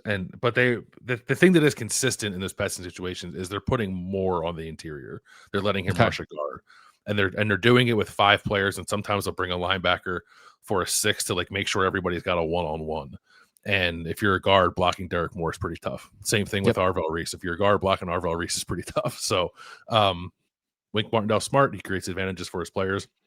The best thing that Ohio State can do to avoid that is stay on schedule and not put itself in third and long. Because if they're not in third and long, then they won't have to deal with that. Well, like one of the plays that everybody remembers from this year is when Penn State put Chaz Coleman over Carson Hinsman. You put a defensive end over a center, and it's, what are you going to do? So it's those situations when you can get a one-on-one with a mismatch like that on a passing down. That's a do or die play. Yeah. So Michigan will hunt those for sure. I'll stick with Barham for a second, because I actually was. So Jayshon Barham last year was an off-ball linebacker. I think maybe Ohio State fans probably know this, but last year was an off-ball linebacker after he transferred from Maryland. This year in the offseason, they said, we're going to make him more of like a hybrid guy. He's going to play some box linebacker, some defensive line. The first 2 games, he played 39 snaps in the box. Since then, he's played 11. So he's just been a defensive end basically since the third game. Yeah, since the 3rd game of the season. You'll see some snaps from time to time where he's like standing up in the middle of the line, but still being a defensive lineman. They will drop him out in the space. Like, actually, I was surprised by how much they'll drop him out, because he is comfortable playing in space. I don't think he's got it all quite yet as an edge rusher. He's like kind of learning it on the fly. And like going back and paying closer attention to him, I did expect him to pop a little more as a pass rusher than he did. Interesting. He's super quick. But like, he's only 243 pounds, and he's like trying to rush 310-pound offensive tackles. Like, sometimes he just gets stalemated. And then in the run game too, it's like when it's one of those things, right? Like, you run at good pass rushers. When you run at him, teams seem to have a little more success. When you run away from him, he is a menace chasing down plays from the backside. Like, and that's been a little bit of a problem for Ohio State this year. The UCLA game, I think it was, they were having problems early with that and did a nice job adjusting to it. But it's funny, like, Ohio State actually has not given up a lot of tackles for loss. They have a lot of runs that go for no yards, but they have not given up a lot of tackles for loss. But Barham against the run, when you're running away from him, especially, is a guy that can kind of put you behind the sticks a little bit, because he's so fast, like redirecting down the line, because he's a linebacker playing defensive end. So he's I'm not trying to make it sound like he's not a good player. He is a really good player. I just don't know that he's got it all quite yet as a pass rusher. Moore, I think, is a significantly better pass rusher than Barham is right now, but Barham is a very good player. And a balanced player. I guess I'll talk a little more about the defensive line before I move on to the other thing. One of the other things I want to mention. Deep again on the defensive line. They play a lot of guys. They play like 9 guys, which is a lot. 4 at edge like pretty regularly, and then 5 at tackle pretty regularly. There's a little bit of a discrepancy in the snaps between guys who play like 300 and guys who play more in the 200s, but you'll see 9 guys playing on the defensive line for Michigan in this game. Moore plays the most. Rayshon Benny, defensive tackle, plays the second most. Barham plays the third most, and then there are 2 other guys who play over 300 snaps, including Trey Pierce at defensive tackle, who's like their starting defensive tackle. And then TJ Guy plays a lot at edge. Damon Payne, transfer from Alabama, plays a lot of defensive tackle. Troy Williams, transfer from Clemson, plays a lot of defensive tackle. And then Etta is another defensive tackle who plays a decent amount, but he seems to play more like in passing situations than he does in running situations. Kind of more like of a package player at times, it seems like. But they'll roll guys through. They'll stay fresh. It's not like last year it was the Mason Graham and Kenneth Grant show. Like their line's not built that way. But there's real star power, I think, with Moore, and you see it sometimes with Rayshon Benny too. Like Rayshon Benny is a 5th-year guy. He's been there a long time. That's the other thing about this defensive line. It's old. Their average experience is over 4 years. It's like 4.2 years. Offensive line is young. Defensive line is old. Yeah, because there's a couple fifth-year guys, and then Troy Williams from Clemson is actually a 6th-year guy. So they are quite old. I don't know. Like I'll be honest. Like watching their defensive line, the only guys that like really seem to like pop and make wow plays are Moore, Barham, and Rayshon Benny at defensive tackle. The rest I would just kind of put in the category of like these are solid players. Like not they're not the kind of guys so you can like whatever circle and say like, well, that guy's not very good. He's just playing because he has to. I'm going to run at him. Like they all do something a little well, and they're all pretty solid for the most part against the run. But like 3 real difference makers that I'm not sure come close to the level of difference maker that Michigan has had with Graham and Grant and Hutchinson and Ojabo over the last years. Like, I think that's an important distinction to make. But they will roll guys through and they will be fresh. It's just, again, just as a reminder for people, when you just think about the Michigan defense in general, and there's also stats that like basically the home field advantage is negligible since Woody, like when they're both actually good. But when you think about, okay, this is the 3rd time Ohio State's going to Ann Arbor in this stretch here, 21, 23, 25. So 21, I just rewatched the whole 21 game. And there are just, you go through like the draft picks off that Michigan defense. I think they were ranked 12th in FEI overall, but like Hutchinson is such a game wrecker, and they just have other guys. They had a 2nd-round corner, DJ Turner, playing in that game, right? Like there's just, it's real talent all over the field on defense. Yeah. Well, no, Sainer still was still an offensive player in 21. But after that was a very good nickel. Like for years. After that was unbelievable. So he's on 23, right? So in 23, and then in 23, so 21 they have like some great individual guys led by the 2nd pick in the draft. 23 statistically they're the best defense in the country, and they're just incredibly sound and Sainer still and linebackers and like depth on the defensive line and all that stuff. And so it might be cold, it might be snowing. Here goes Ohio State's going to Ann Arbor, but just realistically, Bill, this Michigan defense is a significant cut below the 21 and 23 Michigan defenses, just because, as you remind yourself and go back, how could Ohio State be in a 4-game losing streak? There have been some great Michigan defenses. And I think 21 and 23 in Ann Arbor, in the big house, we got this defense, come get us, was a real thing. And it's just not where this Michigan defense is, right? It's just not. No, not quite. But and even like last year, like FEI last year, they were top 10 still in defense. And 15th in yards per play, right? Like it's just it's a degree or 2 or 3, like slightly worse than that. It's not a bad defense. But the other thing too is like you can do the thing right. Was like, well, you can do it. People do it with have been doing with Ohio State's defense all year. It's like, yeah, they're great. Who have they played? Which is like, okay, fair, I guess, but like they smother everybody. It's not like the one moderately good offense they played kind of did some stuff and the rest of them didn't. Like no one has done anything against Ohio State's defense. Michigan has not played a lot of good offenses, but it played one, and that offense put it on them. So like that was USC. When they played USC on the road, USC was moving the ball like at will against Michigan, and probably should have scored more than the 31 points that it scored in that game. So that's like the one thing that's kind of in the back of my mind with this Michigan defense is like I'm not saying it's bad. I think it's quite good. I don't think it's the best Ohio State has seen, but I think it's good.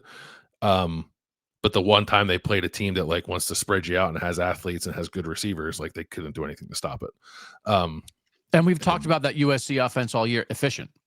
It's at the top of efficiency metrics along with Ohio State. It's not efficient with the quarterback who can operate the system and receivers who can make plays. That USC offense is a pretty good comparison for this Ohio State offense, right? Yeah, I think USC maybe has been, especially when it's at home, like more explosive at times than Ohio State is, and more, most notably in the run game. There were some big hits for big runs in that game for USC. But yeah, they couldn't cover Mekhi Lemon. Like it was a problem for Michigan in that game. But that kind of brings me to the next thing I wanted to bring up, because this has felt consistent in everything I've watched of Michigan's defense. When the opponent puts a second tight end on the field, Wink Martindale has responded by going to a 3-4 defense that puts like 3 true defensive tackles on the field, and then uses like the edges as outside linebackers, and then it has 2 more linebackers. But then there's only like really like 4 secondary players on the field when he does that. And then USC like played 12 personnel and then spread Michigan out, and Michigan like couldn't contend with it. They were outmatched personnel wise. And that's part of the reason why I think like tight ends have had some success against Michigan this year. But the idea of like Ohio State playing 12 personnel with Max Clare, who's basically a receiver, if Michigan's response to that is let's put more big bodies on the field, that feels like it could be a huge advantage for Ohio State in this game. Like to the point where like I wonder if Martindale will actually respond that way to Ohio State. But like Ohio State needs to open this game in 12 personnel to see if he does, because if he does, then I sort of like I think it could be on for Ohio State to like start picking that defense apart, just because like it's kind of a dumb thing to do. I think personnel wise, I get it. Like big bodies equals run the ball, but that's only if the offense chooses to do that. And like USC didn't do that. Ohio State does do that. Like they get big and they do run the ball, but if they've been saving some passing packages out of their 12 personnel, I think they could be pretty effective in this game. What did you make of? You asked Ryan Day about Will Kazmarek, right? Yes. You? Yeah, so, that's part of the reason I asked about that for this reason. Yeah. Okay. So what did you make of? So Will Kazmarek played 7 snaps last week, and it did not play a ton the week before either, right? He played 12 against UCLA. Okay. But Ryan Day kind of made it seem like, yeah, everything's okay. What did you make of his answer to your question? Yeah, he sort of made it sound like he's okay, and we wanted to like continue to develop depth at tight end. Like I don't know what to make of that. Like I didn't think Will Kazmarek was on the sideline with like his helmet popped up off his head against Rutgers and only played 7 snaps when he played. And I think he only was in there for like to run block and bigger personnel packages. But I don't think like you throw a guy out there to go like bang your head against a defense as a run blocker if you're hurt, right? I think maybe they were kind of just like holding him out a little bit and letting some other guys play. I don't know. Like I'm expecting him to play, I think.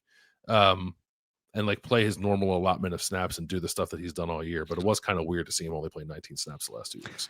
Do you think Bennett Christian played a lot? Bennett Christian started. Does Bennett Christian approximate a decent chunk of Will Kazmarek if he needs to, or if they choose to?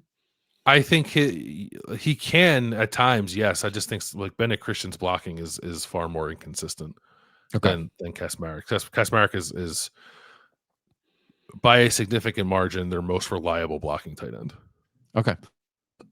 So yeah. So I I think they like that. My theory on Ohio State's 12 personnel can still apply if Will Kazmarek is limited, because you can play Bennett Christian there. They used Nate Roberts more last week. It's a freshman. I don't know if you want to put him in that spot necessarily. Jelani Thurman, I actually think, has played well when they put him in there. So you can do it with him too. We'll see. It becomes slightly less effective without Will Kazmarek, but I think they could like approximate a version of it if they have to roll Bennett Christian there. But I just like it was, the USC game was one thing, but then like you're watching the Northwestern game and like their tight ends getting loose down the seam a little bit. And I do think like Michigan and like most linebackers, I suppose, struggle in coverage. Like Michigan's linebackers and safeties can be got in coverage. Okay. They're really good against the run. Like all to a man, they're good against the run. And Brandon Hillman, one of their safeties, like can really hit. But they don't cover great. And like the middle of the field feels like sort of available, whether that's the tight ends or receivers. But as much as we're like having this conversation about Jeremiah Smith and Carnell Tatum, will they play? Won't they play? What's that look like if they do? I really do think this could be a mega Max Clare game, and it also wouldn't be surprising if other tight ends were to get in on the party because of just that. That just seems like the spot where Michigan's defense is kind of most vulnerable, is like throwing to guys like that over the middle of the field. Okay. And with that, by the way, is Ernest Hausman, Michigan's best linebacker, did not play last week. He's like day to day, and just like I was trying to like listen to people who cover Michigan and talk about Michigan, they don't seem to think he's going to play. So that's a big loss. He's crazy athletic. He's a really good pass rusher. He's excellent against the run. I think he can cover in space a little bit more so than the other linebackers that Michigan plays. So I just think it becomes that much more of a vulnerability if he's not out there. Okay. It's like Hausman's kind of like their Sonny Styles and Barham's kind of like their Arvel Reese. Like that's not probably as good, a good but shorthand. Probably a good shorthand. Yeah, okay. I think so. And like I'm not trying to sound like a whatever stinking homer. If Jeremiah Smith and Carnell Tate play, I don't think Michigan can cover them. Like I don't think Michigan's is very good. Okay. Like I did like who's their best corner? Do they have a dude at corner? Not really. No, it depends on which game you watch. You can watch a game of Zeke Berry and think it's him. You can watch a game of Jair Hill and think it's him. TJ Metcalf is a transfer who plays in the slot. Mason Curtis and Brandon Hillman play the most at safety. They're kind of more like downhill run stoppers than they are coverage guys. Rod Moore, excellent safety, who is a good cover guy, just can't get healthy, unfortunately, for Michigan, and he's not going to play. He's an All-American safety. And he hasn't played much this year, and he's not going to play in this game. Like that would be a difference maker. I'd feel slightly different about Michigan's ability to cover Ohio State if he were available, but he's not. It's just hard for me to watch like Northwestern guys get behind Michigan, and Maryland's receivers were open all game. They just kept dropping the ball, and Malik Washington kept missing them, and like not think that Ohio State's going to have opportunities to throw. Michigan will defend Ohio State differently. They'll especially if it's only Jeremiah who plays. Like Jeremiah is going to be double covered the entire game. But if both those guys play, Carnell Tate and Jeremiah Smith, you can't double both of them all game, I don't think. Yeah. I think if they both play, you'll see a lot of Ohio State like putting them on the same side of the formation, which is something they've done a little of, but not a ton of. But when they've done it, it's been pretty effective. I just don't think it's a good matchup. And Michigan does not play man coverage because they're not good at it. They're a heavy zone coverage team. And I just think I think Ohio State's going to have opportunities to throw it a decent amount, even with the weather, because I'm not expecting wind. Like whatever, you can throw it in the snow. CJ Stroud threw for 400 yards in the snow. So I don't think that's going to be a factor.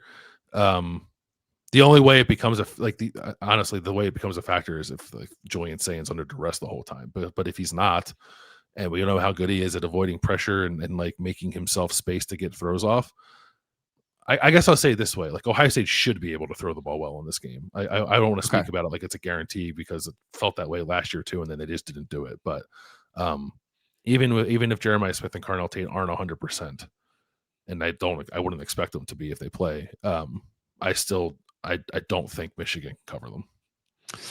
Worst case scenario for Ohio State, both receivers are out. Can Ohio State throw if both receivers are out? Having watched what they did and didn't do against Rutgers, what's your view on that? Yeah, I would need to know like what's Quincy Porter's availability maybe we just believe in him because he's like the unknown. Like we've seen the other guys and don't love what we've seen, and this guy we haven't seen a ton of. So maybe he's the answer. I don't like. The Rutgers game was weird to me because, yes, it was entirely underwhelming from a receiver perspective. But prior to that, like, I had liked a little bit of what I seen from Bryson Rodgers. And Mylan Graham was like getting open. He just dropped the ball too many times, right? So I don't know if they maybe call things a little differently and those guys just show up with like in a little better mode than they were against Rutgers, then yeah, I think it's not going to be the same, but I still think they can throw it probably well enough to win the game. Certainly be lower scoring, and you're putting it on your defense much more than you would be otherwise. But I don't think it's like if Jeremiah and Carnell play, awesome. If they don't play, Ohio State's going to lose. Like, I don't think it's that black and white. Okay. I agree. I don't think it's that black and white. And some combination of Max Clare and, the receivers can't be less impactful than they were against Rutgers. And then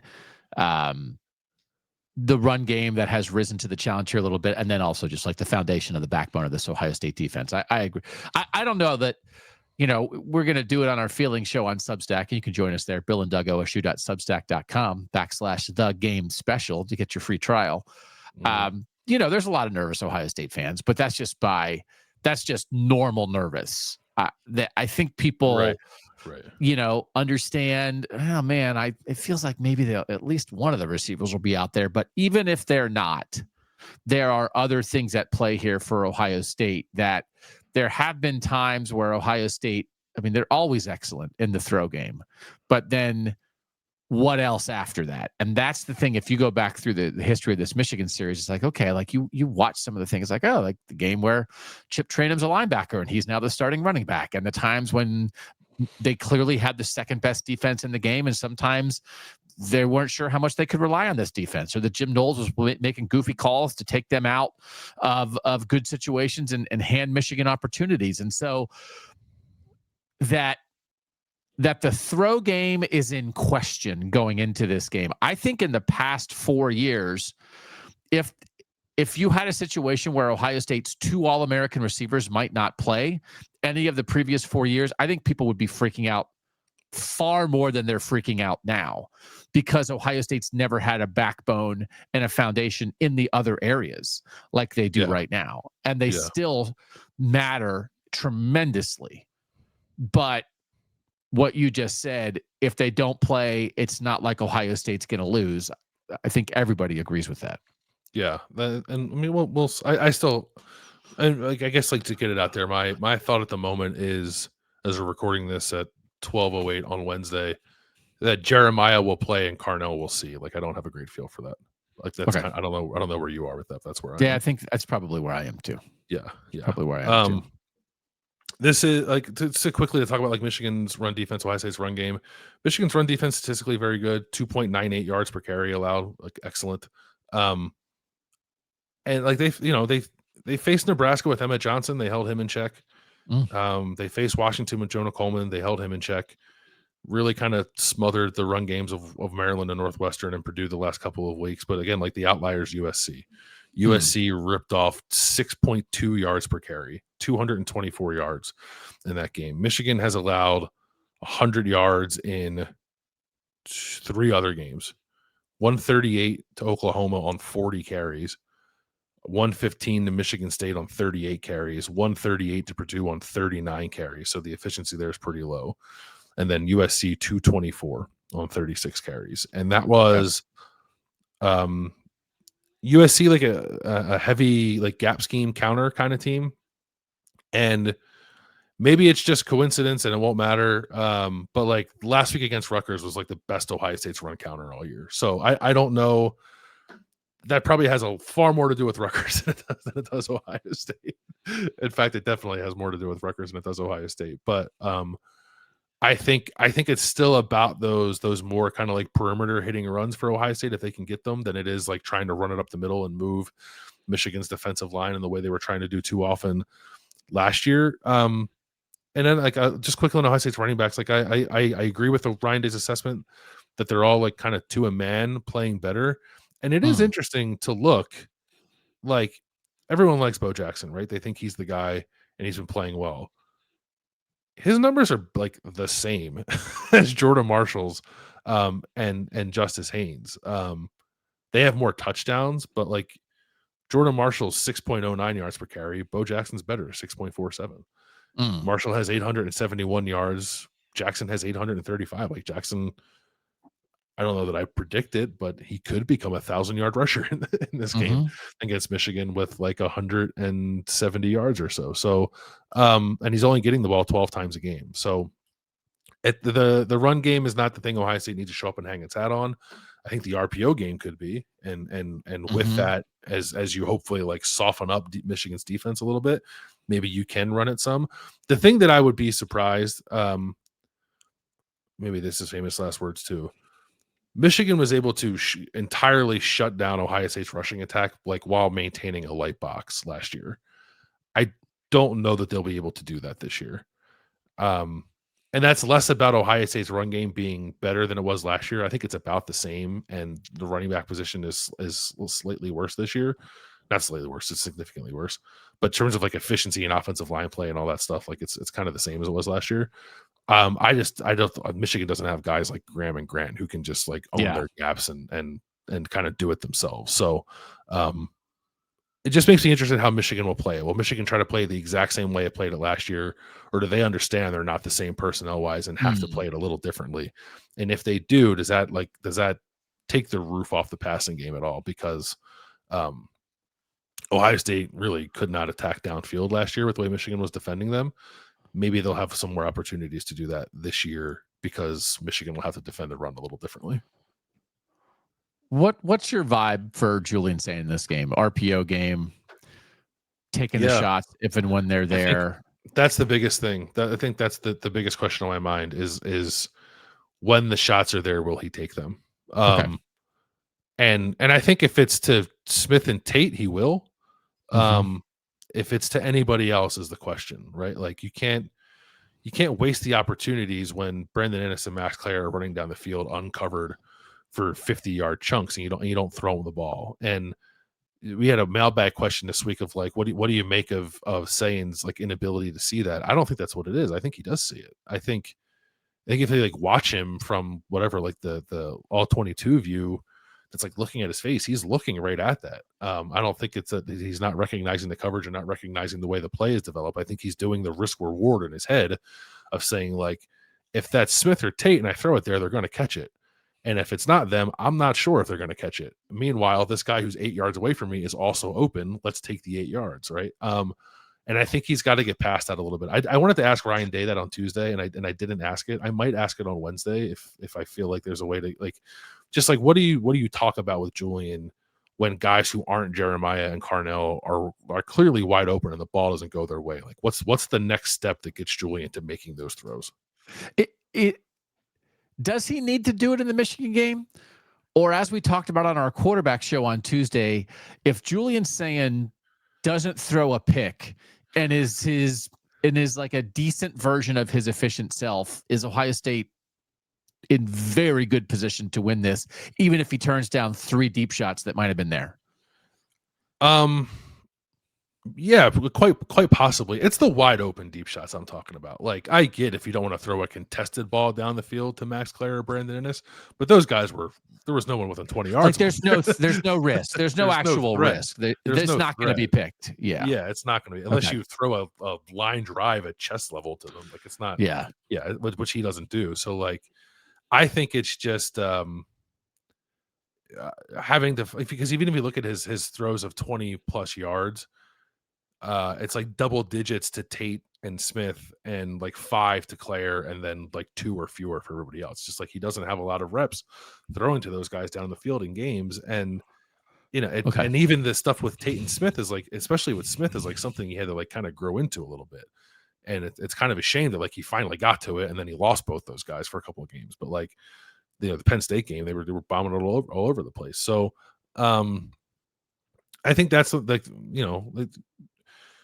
it's a big game. I didn't think he looked rattled at all against Texas. I think he operated what was given to him quite well and didn't look overwhelmed and didn't look fazed by the moment and didn't play as if he was under a lot of duress. So I have no reason to think that will suddenly happen in this game. Okay. Even though it is on the road against a good Michigan team and all the stakes that come with that. So if he's like a point guard, I think that's fine. But he can also go out there and like let it rip a little bit too. And if he's in that mode, like if he's more in like the Penn State Julian Sayin mode than he was the Texas Julian Sayin mode, then like I think they could potentially like put up a pretty big number. But I don't know how Ohio State's going to play it, and a lot of that is predicated upon what the receiver situation is. But I don't know. How do you feel about saying? Like I feel pretty good about him going into the game. Yeah, as we covered on the show, I mean, I think he just he tends for the loose plays far less than McCord and Howard during the course of the regular season. And for a young quarterback, and then even Bryce Underwood, what do we talk about with Bryce Underwood? High ceiling, low floor. He'll make great throws, and then he'll make the mistakes. Like Julian Sayin's story is he'll make great throws, and then he'll turn down the opportunity to make great throws. That's his negative. And so for any young quarterback, and he's a year more experienced than Bryce Underwood, but he's still young. He's still a first-time starter. He's still never played in the game before. If that's what you're screwing up, that's a good screw up.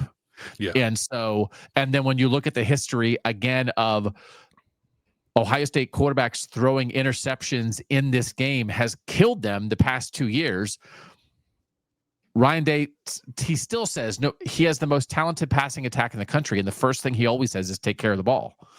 And so there's the evidence from the past 2 years of that's even more important for this.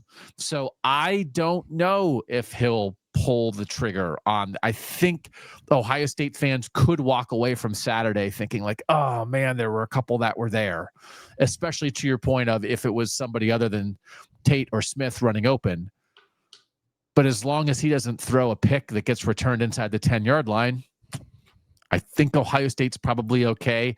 And for this moment, I think it's still a worthy trade-off. Now, if they're playing Texas Tech and that defense in a playoff semifinal, if they're playing Texas A&M, if they're playing an Oregon team that has a good defense and can put up points, if they're playing Indiana in the Big Ten championship game, to get over the top against teams like that, you probably got to let those go, Julian.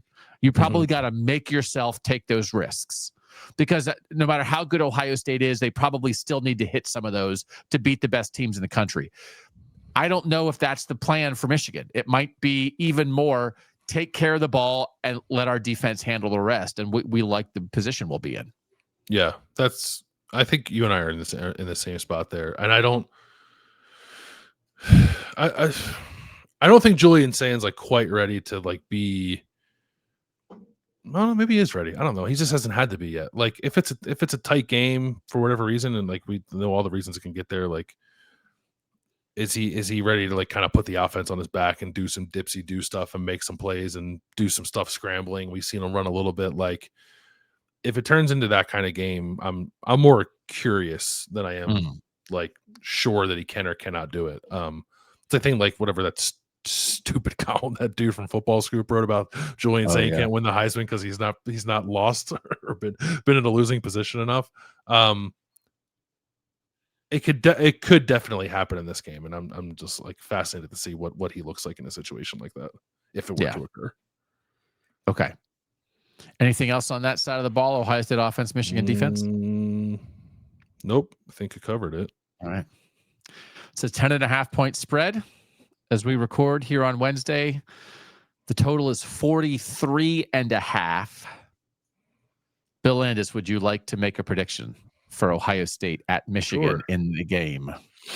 Yes, I would love to. I am picking Ohio State because I've done that every year. Why stop now? I'm picking Ohio State 28-14. I don't. And I think it could be wider margin than that. It could be closer to, depending on the receiver stuff. I'm not entirely sure what Ohio State's offense is going to do in this game because of the lingering unknowns. But I feel pretty confident that Michigan's not scoring more than twice. And I think even scoring that much can be pretty difficult just because of how good Ohio State's defense is. So like I'm kind of just banking on that.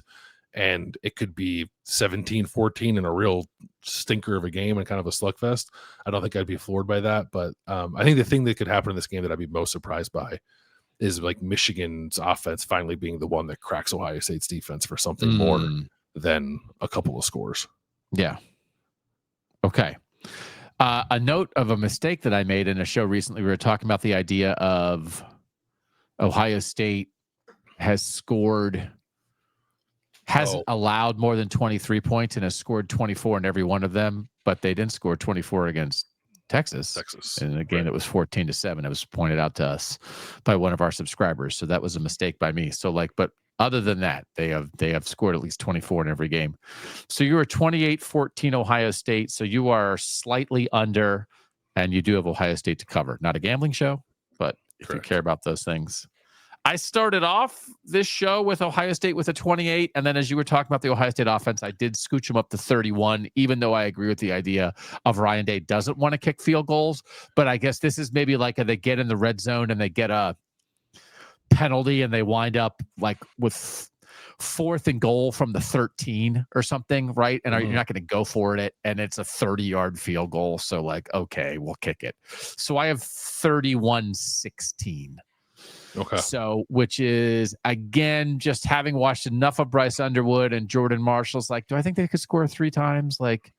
Yeah, I guess I have maybe a missed extra point, or they go for 2 for some reason, or, I don't really think this is 3 field goals and a touchdown, because I don't think Michigan's kicker is maybe going to do that. And also they won't be in that many scoring positions. But I think if Michigan gets to 20, I'll be surprised. Now, they didn't need to get to 20 last year, and they won. So, that's kind of the point here.